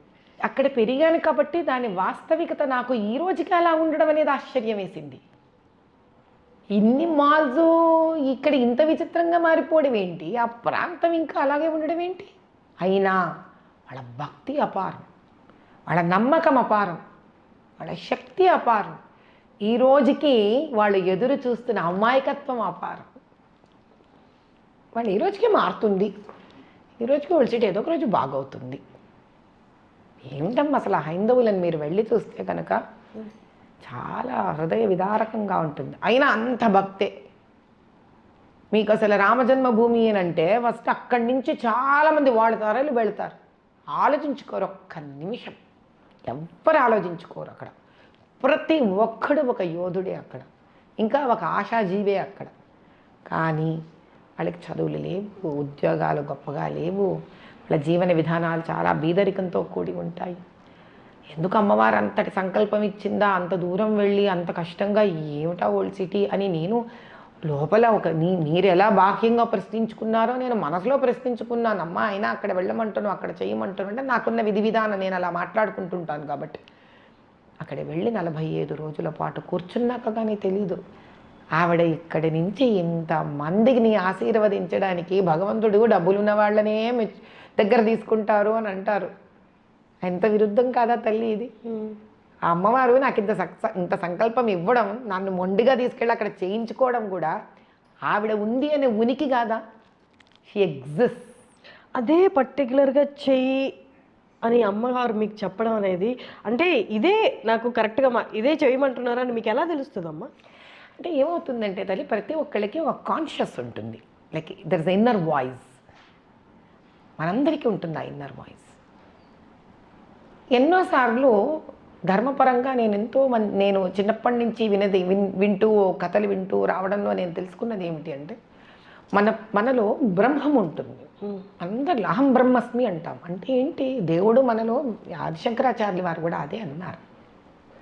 ఆయన ఎప్పుడైతే ఆయన ఎదురుగుండా ఇదేంటంటే మాంసం చేసేవాళ్ళు వాళ్ళు అది ఎదురు పడినప్పుడు ఆయన ఏమంటాడు అని అంటే, పక్కకు జరుగు అన్నప్పుడు ఆయన అడిగే ప్రశ్న ఏంటి? ఎదుటిన్న వ్యక్తి, ఎవరిని పక్కకు జరగమంటున్నావు? నన్నా, నాలో ఉన్న పరమాత్మనా అని అడుగుతాడు ఆయన. అసలు ఆ ప్రశ్న అడిగాడంటేనే ఆయన చిన్నవాడు కాదు అక్కడ.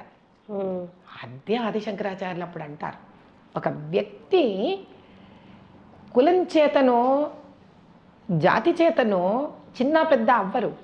వాళ్ళలోని ఆ బ్రహ్మస్వరూపాన్ని ఎవరైతే జాగృతం చేస్తారో, దాని వాయిస్ని ఎవరైతే పెంచుతారో, తద్వారా ధర్మపాలనకు ఎవరైతే తోడ్పడతారో అటువంటి వాళ్ళు ఎవరైనా గురుతుల్యులే అంటాడు ఆయన. అది అహం బ్రహ్మస్మి అర్థం. కాబట్టి మనందరిలోనూ ఉంటాడు పరమేశ్వరుడు. నిద్రపోతూ ఉంటాడు ఇట్లా, అప్పుడప్పుడు చిన్న గొంతుతో మాట్లాడుతుంటాడు. ఏమిటది? ఫర్ ఎగ్జాంపుల్, మనం అలా పోతూ ఉంటాము రోడ్డు మీద, ఎవరో పాపం బికారి కూర్చొని ఉంటాడు. ఆ బికారికి ఏదో ఇబ్బంది కలుగుతూ ఉంటుంది. మనం చేద్దాం చేద్దాం చేద్దాం చేద్దాం అనేప్పుడు మన బండో మన కారో మన స్కూటర్ ముందుకు వెళ్ళిపోయి ఉంటుంది. రేపు చూద్దాంలే. ఆ చేద్దాం అనుకున్నది బ్రహ్మవాక్కు. ఆ బ్రహ్మం, that is the sound of a బ్రహ్మం. దాన్ని మనం బతకనివ్వాలి, దాన్ని మనం పెంపొందించాలి. That's the process I have done.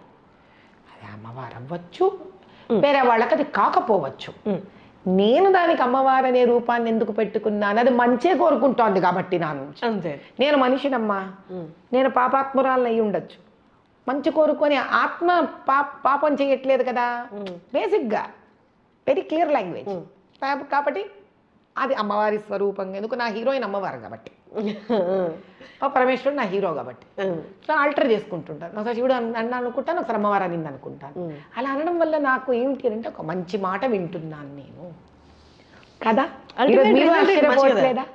ఏమిటమ్మా సీతారాం బాగు ఓల్డ్ సిటీకి వెళ్ళి అక్కడ మంగళహాట్లు అక్కడ పోయి చేశారు మీరు అని మీరు ఆశ్చర్యపోవట్లేదు అంటే దాని అర్థం ఏంటి? ఎవరు చేయనిది అంతమంది హైందవుల కోసము, దేశం కోసము, దేశ సమృద్ధి కోసము ఏండ్ల తరబడి జరగని ఒక మహాయాగాన్ని నిస్వార్థంగా పోయి అక్కడ చెయ్యడం అనేది ఇంత ఆశ్చర్యకరమైతే అది మంచి పని అయి ఉంటుంది కదా ఖచ్చితంగా.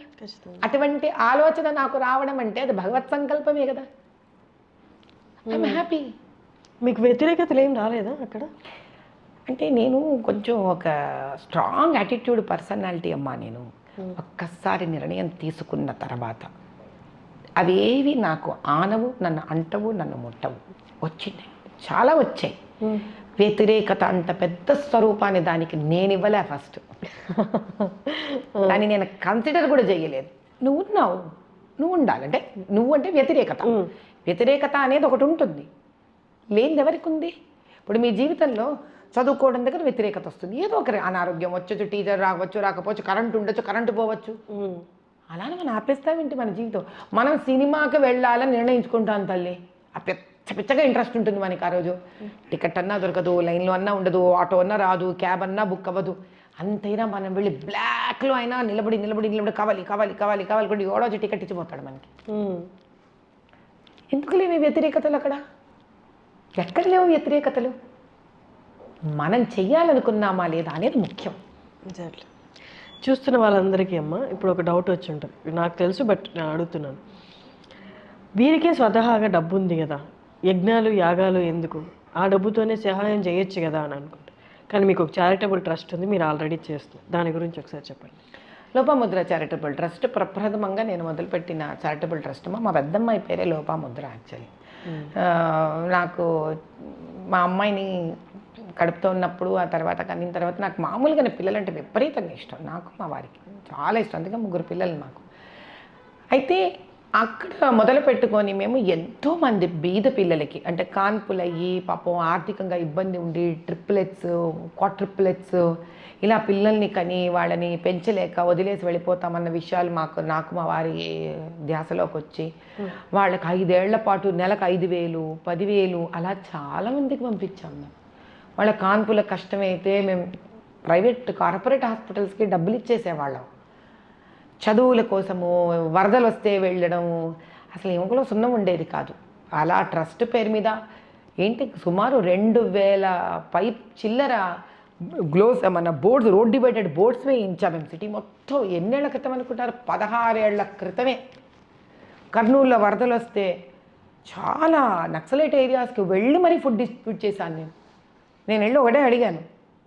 అప్పుడు ఆంజనేయులు అని ఉన్నారు ఒక ఆయన, మన మన ఐపీఎస్ ఆఫీసర్, తర్వాత ఆంధ్ర స్టేట్కి కూడా ఆయన టీఏజీ అయ్యారు. నాకు ఇట్లాంటివి కాదండి, ఎక్కడైతే ఎవరు వెళ్ళరో నాకు ఆ ఏరియా చెప్పండి అంటే, అక్కడంతా యూజువలీ నక్సలైట్స్ అంటారమ్మా అంటారు. వాళ్ళు మనుషులు కాదా, ఏం చేసి కొరకు తింటారంటే, అమ్మ నీకు అన్నం తెచ్చాను తల్లి అంటే కొరకు తింటారా వాళ్ళు ఎవరైనా? ఎవరిలో ఉండదండి మానవత్వం. వెళ్ళాను నేను కర్నూలు అవుట్స్కర్ట్స్ దాటుకొని వెళ్ళాను. You will be surprised, I only found love there. నాకు ఏమనిపించలేదు నిజంగా. పైగా చిన్న నవారు మంచం వేసి నన్ను కూర్చోబెట్టి వాళ్ళు అల్లరి నాకు ముందంటే నా ముందు స్కూల్ ప్రిన్సిపల్ లాగా కరుపరిచే వాళ్ళని తిట్టి లైన్లో నిలబెట్టి నాకు ఎక్కడైనా ఇదే పని. నాకు అసలు నాకు ఆ క్వాలిటీ లేదు నా మైండ్లో, నెగిటివిటీని సర్చ్ చేసే క్వాలిటీ లేదు బేసిక్గా నాకు. తిడతానండి, తప్పు చేస్తే గట్టిగా బెదిరిస్తా. ఇంత దాంట్లో కూడా నేను మార్చి నుంచి ఎన్ని ముస్లిం ఏరియాస్కి వెళ్ళి ముస్లిం ఫ్యామిలీస్ ఆడవాళ్ళకి గ్రీవెన్సెస్ సెంటర్స్ కండక్ట్ చేసి సుమారు 2,000 మంది కుటుంబాలకు నెల సరిపడా సరుకులు ఇచ్చి వాళ్ళ బాధలు విని 1,008 ఫ్రీ డెలివరీస్ ప్యాకేజెస్ నేను అనౌన్స్ చేసి లోపాముద్ర చారిటబుల్ లతామా ఫౌండేషన్ నుంచి సుమారు ఇప్పటికీ 150 పైపెచ్చు డెలివరీలు చేశామమ్మా ఫ్రీగా. నాకు భగవంతుడు అదే అంటాను, ఎక్కడుంది హైందవత్వం? మన నడవడికలో ఉంది. 1,008 అమ్మవారి పేర్లు ఏం చేశాను? 1,008 అమ్మవారి పేర్లు కదా, చాలు 1,008 గర్భిణీ స్త్రీలకు డెలివరీ చేద్దాం, 1,008 డెలివరీస్ డిక్లేర్ చేసేసా. I'm doing it. తోపుడు బండ్లు ఉంటాయి, ఆ తోపుడు బండ్లు ఏం చేస్తాం? రోడ్డు మీద పోతాం, ఆడవాళ్ళు ఎవరైనా పాపం కింద పట్ట వేసుకొని కూరగాయలు అమ్ముతుంటాను, మేము ఒక టీం తిరుగుతూ ఉంటుంది, కనిపెట్టామనుకో సర్ప్రైజ్గా వెళ్ళి వాళ్ళకి బండి ఇచ్చేస్తాం. చదువుకోవడానికి పిల్లలు ఉంటారు, రెస్లర్స్ ఉన్నారు ఆడపిల్లలు, 2 ఆడపిల్లలకి స్పాన్సర్షిప్ చేసాం. వాళ్ళకి షూజు, బట్టలు, వాళ్ళ పప్పిన్నర్ వేరు, వాట్ ఎవర్ ఇట్ ఇస్. చిన్న పిల్లలు కదా, బీద పిల్లలు. ఢిల్లీ స్పోర్ట్స్ స్కూల్ వెళ్ళేటప్పుడు మొత్తం కిట్ నేను ఇచ్చి పంపించాను వాళ్ళకి. ఏది చాత ఇప్పుడు క్రికెట్ టీము పిల్లాడు మొన్న వచ్చాడు ఒక ఓల్డ్ సిటీ నుంచి ముస్లిం బాయ్, వాడికి క్రికెట్ టీమ్ టికెట్ కావాల్సి వాడికి క్రికెట్ కొని ఇచ్చేసాము. అసలు టైలరింగ్ ఎక్కడెక్కడి నుంచో మ్యానుఫ్యాక్చరింగ్ బట్టలు తీసుకొస్తాను, మాస్టర్ టైలర్ని పెట్టుకుంటాను, కట్ చేయించేస్తాను. అందరు ఎవరికి టైలరింగ్ వచ్చో ఓల్డ్ సిటీ నుంచి ఉత్త పుణ్యానే వాళ్ళకి డబ్బులు ఇచ్చి వాళ్ళతో కుట్టించి తీసుకొచ్చి కాస్ట్ టు రూపాయి వద్దు మనకు ఆదాయం. కాలేజ్ పిల్లలు వీళ్ళు వాళ్ళకి we keep giving it back to the society. కానీ అమ్మా ఈ రోజుల్లో నువ్వు మంచి చేయాలన్నా కూడా అడ్డుపడుతూ ఉన్నప్పుడు మంచితనంతో పాటు నీకు కొంచెం పవర్ కూడా ఉండాలి అనిపించిన సిచ్యువేషన్స్ ఉన్నాయా? 100 సార్లు, 1000 సార్లు, అనంతం సార్లు అనిపించింది. Probably that is the reason that I may also get in to political career.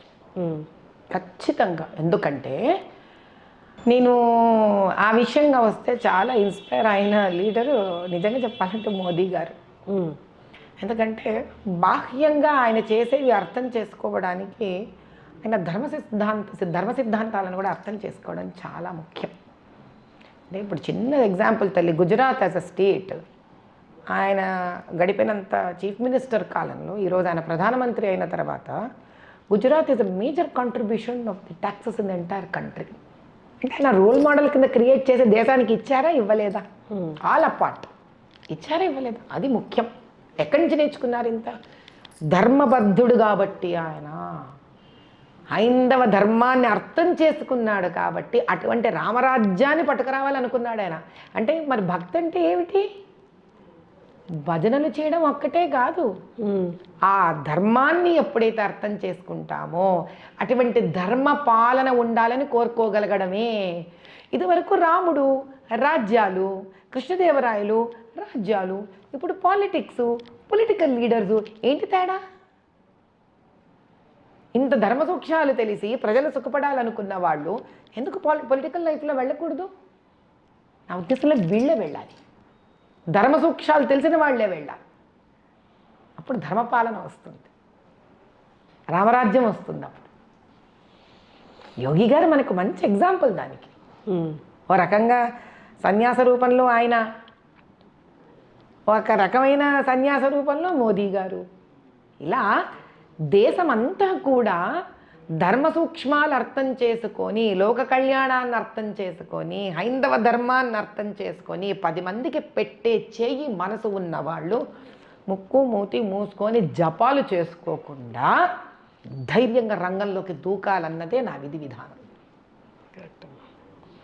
మీతో చాలా మాట్లాడాలి కానీ టైం కన్స్ట్రెయింట్ వల్ల మాట్లాడలేకపోతున్నాను. నేను ఈ హోల్ ఇంటర్వ్యూ సమ్అప్ చేయాలి అంటే, నేను మీరు వచ్చేటప్పుడు కూడా ఒక కైండ్ ఆఫ్ ఒపీనియన్లోనే ఉన్నాను. కానీ మీ ధోరణి, మీ భావాలు ఒక రకమైతే, కానీ మీరు మొదలుపెట్టిన యాగం వినిన తర్వాత నా ఒపీనియన్లో చాలా మార్పులు వచ్చాయి.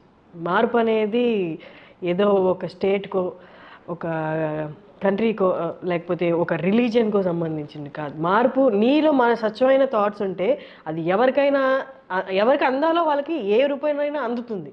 అంతే అంతే.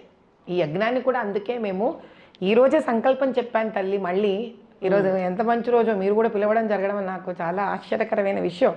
ఈ రోజు నుంచి 6 నెలల పాటు భారత భాగ్య సమృద్ధి యజ్ఞం పార్ట్ 2 జూబ్లీ హిల్స్లో చెక్ పోస్ట్ పక్కన మాదొక స్థానం ఉంటే అక్కడ మళ్ళీ దేశం కోసం మళ్ళీ మొదలు పెట్టాము. ఎక్కడండి ఎగ్జాక్ట్గా? అంటే రావాలనుకున్న వాళ్ళకి మీకు మేము ఏం చేద్దామంటే ఒక మంది pamphlet with Google address, phone number మీకు మేము అందచేస్తాం తల్లి. అది చెక్ పోస్ట్ మీకు పెట్రోల్ బంక్ ఉంది కదా, పెట్రోల్ బంక్కి ముందు వీధి కానీ, పెట్రోల్ బంక్ తర్వాత వీధి కానీ, అక్కడి నుంచి మీరు వచ్చేస్తే నేరుగా మీకు యజ్ఞస్థలానికే వచ్చేస్తారు మీరు.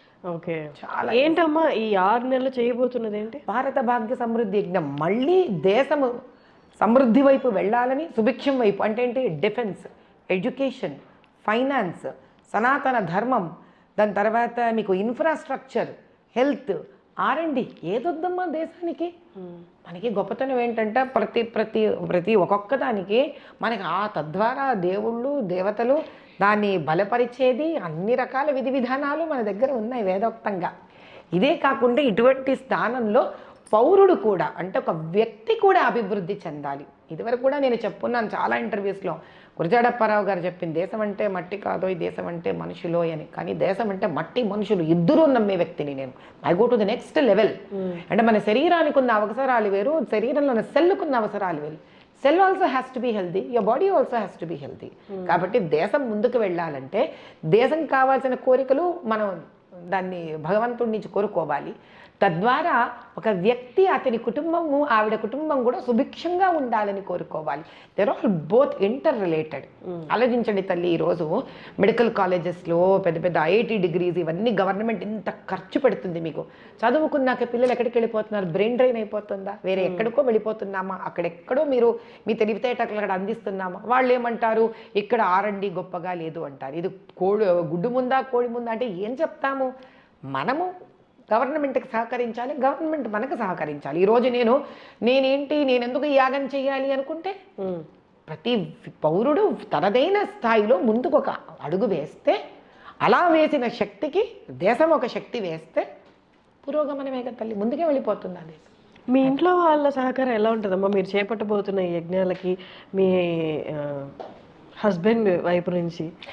ఆయన సహకారమే లేకపోతే తల్లి ఈరోజు నేను నీ ముందు కూర్చొని ఉండేదాన్నే కాదు. It is very important for all of us to understand that there are 2 types of success in life. ఒకళ్ళు అగ్రెసివ్గా రేజ్తో సక్సెస్ చూపిస్తుంటారు. వాళ్ళ ఇమోషనల్ స్టేటస్ బట్టి మనకు అర్థమైపోతుంది. ఏమని, వీళ్ళు పాప ఎవ్వరు వెంట రాక దెబ్బతిని కష్టపడి వీళ్ళు వచ్చారని. నాలాగా అటు యజ్ఞాలు, యాగాలు, మెడికల్ క్యాంపులు, దాని తర్వాత స్పీచ్లు, దాని తర్వాత బ్లడ్ డొనేషన్లు, కానుపులు, వారి సహకారం లేకపోతే అవుతుందా తల్లి ఇంత పెద్దది? ఆయన సంపూర్ణంగా ఏంటంటే ఆయన గొప్పతనం ముందుకు రారు, ఆయన ముందు పడరు. ఒకసారి వారి గురించి చెప్పండి. ఆయన పేరు విశ్వనాథ్ గారమ్మ. ఆయన ఐఐటి చెన్నైలో మెకానికల్ ఇంజనీర్. ఆయన ఆ తర్వాత వారు ఐటీ కంపెనీ మా వివాహానికి ముందే మొదలుపెట్టారు. దాన్ని పబ్లిక్ లిస్ట్ చేశారు, విరించి సాఫ్ట్వేర్ అని. మా వివాహం అయిన తర్వాత అదృష్టంగా అక్కడి నుంచి అది ముందుకు వెళ్ళడము, దాని తర్వాత బయోటెక్నాలజీ లిస్టెడ్ కంపెనీ పెట్టడము, దాని తర్వాత 3 హాస్పిటల్స్ పెట్టడము, విరించి హాస్పిటల్స్, 3 పిల్లలు, 2 పిల్లలు ఐఐటి. దేవుడి దయ వల్ల ఇన్స్పైట్ ఆఫ్ అంటే every family has ups and downs. నేను ఒకసారి ఒకరికి చెప్పాను ఇంటర్వ్యూలో, అరే బాబు మన గబుక్కని ఏ ఆరోగ్యం బాగాలేక ఈఆర్లో చేరితే వాడు ఫస్ట్ కార్డియాక్ మానిటర్ పెడతాడురా, అది పైకి కిందికి ఉడుకున్నదో ఎంత ఆనందంగా ఉంటామో, అరే గుండె పని చేస్తుందిరా దేవుడు అనుకుంటా. అది అన్న ఒక గీత చూపించంటే చచ్చా భయపడిపోతాం మనం. ఒక గుండె పైకి కింద కొట్టుకుంటే తప్ప ఆరోగ్యంగా లేదు అనుకున్నప్పుడు జీవితం మాత్రం ఎందుకురా స్ట్రైట్ లైన్లో ఉండాలి, యువర్ అ డెడ్ పర్సన్ అంటానే. కాబట్టి ఒక కార్డియాక్ మానిటర్ కదా పైకి కిందకి చూపించడంలో ఒక గుండె ఆరోగ్యాన్ని తెలుపుతుందో, జీవితంలో కూడా ఒడిదుడుకులే ఆ జీవితం ఆరోగ్యవంతంగా ఉన్నట్టు తల్లి. We need to learn, we need to fall, we need to get up. Lopamudra ఫౌండేషన్తో మీరు ఆల్రెడీ చాలా సేవలు చేస్తున్నారు, చాలామందికి ఏవేవి అందాలో అవి మీ తరపు నుండి అందిస్తున్నారు. కానీ కొత్తగా లతామా ఫౌండేషన్, అది ఎందుకు స్థాపించాల్సి వచ్చిందండి? అంటే నేను ఒకసారి 10 మంది సన్నిహితుల మధ్యలో కూర్చున్నప్పుడు వాళ్ళ దగ్గర నుంచి ఒక చక్కటి సలహా వచ్చింది. ఏమిటమ్మా, హాయిగా లోపముద్ర చారిటబుల్ ట్రస్ట్ పెట్టు, పెద్దమ్మాయికి ఆస్తి ఇచ్చేసావు, చిన్నమ్మాయికి ఆస్తి ఇస్తావు అని. అరే కరెక్టే కదా, పెద్దమ్మాయికి ఒక ట్రస్ట్ ఇచ్చాం, మా చిన్నమ్మాయికి ఒక ట్రస్ట్ ఇవ్వాలి కదా అనిపించి ఆస్తిగా మీరు ఫౌండేషన్లు ఇస్తున్నారా? అదే కదమ్మా మనం అందచేయాల్సింది. Exactly correct. కాబట్టి ఇద్దరు కొట్టుకోకుండా చక్కగా మీ బాధ్యత, చిన్నమ్మాయికి లతామా ఫౌండేషన్ అని పెట్టేశాను.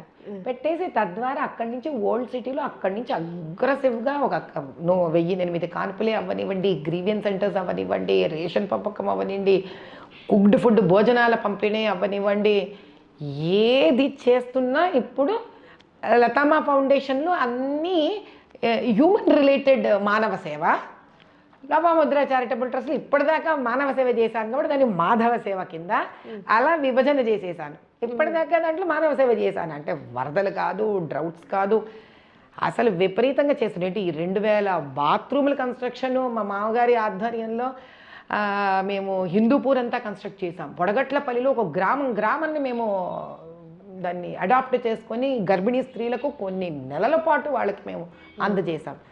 విశ్వనాథ ఫౌండేషన్ అని అదొకటి ఉంది, మళ్ళీ మా మామగారు స్థాపించింది. ఇంకా ముందుకు మా అబ్బాయి దాన్ని టేకప్ చేయాలని కోరుకుంటున్నాను. 3 ఫౌండేషన్స్ అంతే మరి ఇవ్వాలి కదమ్మా. అలా ఇప్పుడు మాధవ సేవ అంతా లోపముద్ర నుంచి, మానవ సేవ లతామా ఫౌండేషన్ నుంచి. మావయ్య గారు పాపం వారు ఇంకా చాలా చేస్తూనే ఉన్నారు. వారు విశ్వనాథ, వాళ్ళ నాన్నగారి పేరు మా వారికి పెట్టుకున్నారు. వారి పేరు రామకృష్ణ పరహంస గారు, అది మా అబ్బాయికి పెట్టుకున్నాం. మా అబ్బాయి పేరు రామకృష్ణ పరహంస. సో అలా ఆ విధంగా తర్వాత వాడు టేకప్ చేస్తాడు అని ఒక అంటే ఆలోచన ఖచ్చితంగా నా మనసులో ఉంది. కానీ అది వాడు టేకప్ చేసేటువంటి సంస్కారం ఇచ్చే బాధ్యత నాకు ఉంది. ఆ విధంగా 3 పిల్లలకి 3 ట్రస్టులు. ఆడపిల్లలకి నేను చాలా పార్షియాలిటీ, వాళ్ళు అంటారమ్మ నీవంతా అన్న వైపు తమ్ముడు వైపు ఇద్దరు అన్నా కూడా నేను చాలా స్వార్థంగా ఇద్దరికి 2 ట్రస్టులు గిఫ్ట్. మీతో చాలా మాట్లాడాలనిపిస్తుంది, బట్ మన టైం కష్టం, మన వీడియో ఇంతే చేయగలం. కాబట్టి ముందు కూడా పర్టికులర్ సమస్యలు తీసుకొని లేదా మీ వర్క్ దగ్గరుండి చూపించే అవకాశం ఐడ్రీమ్కి కూడా కల్పిస్తారనుకుంటూ సెలవు తీసుకుంటున్నాను. మళ్ళీ కలుద్దాం. ఖచ్చితంగా చాలా మాట్లాడాలి మీతో నెక్స్ట్ వీడియోలో మేబీ. God's grace. తప్పకుండా తల్లి. ఇంత చక్కటి అవకాశం ఐడ్రీమ్ వాళ్ళు నాకు ఇచ్చినందుకు చాలా చాలా సంతోషం.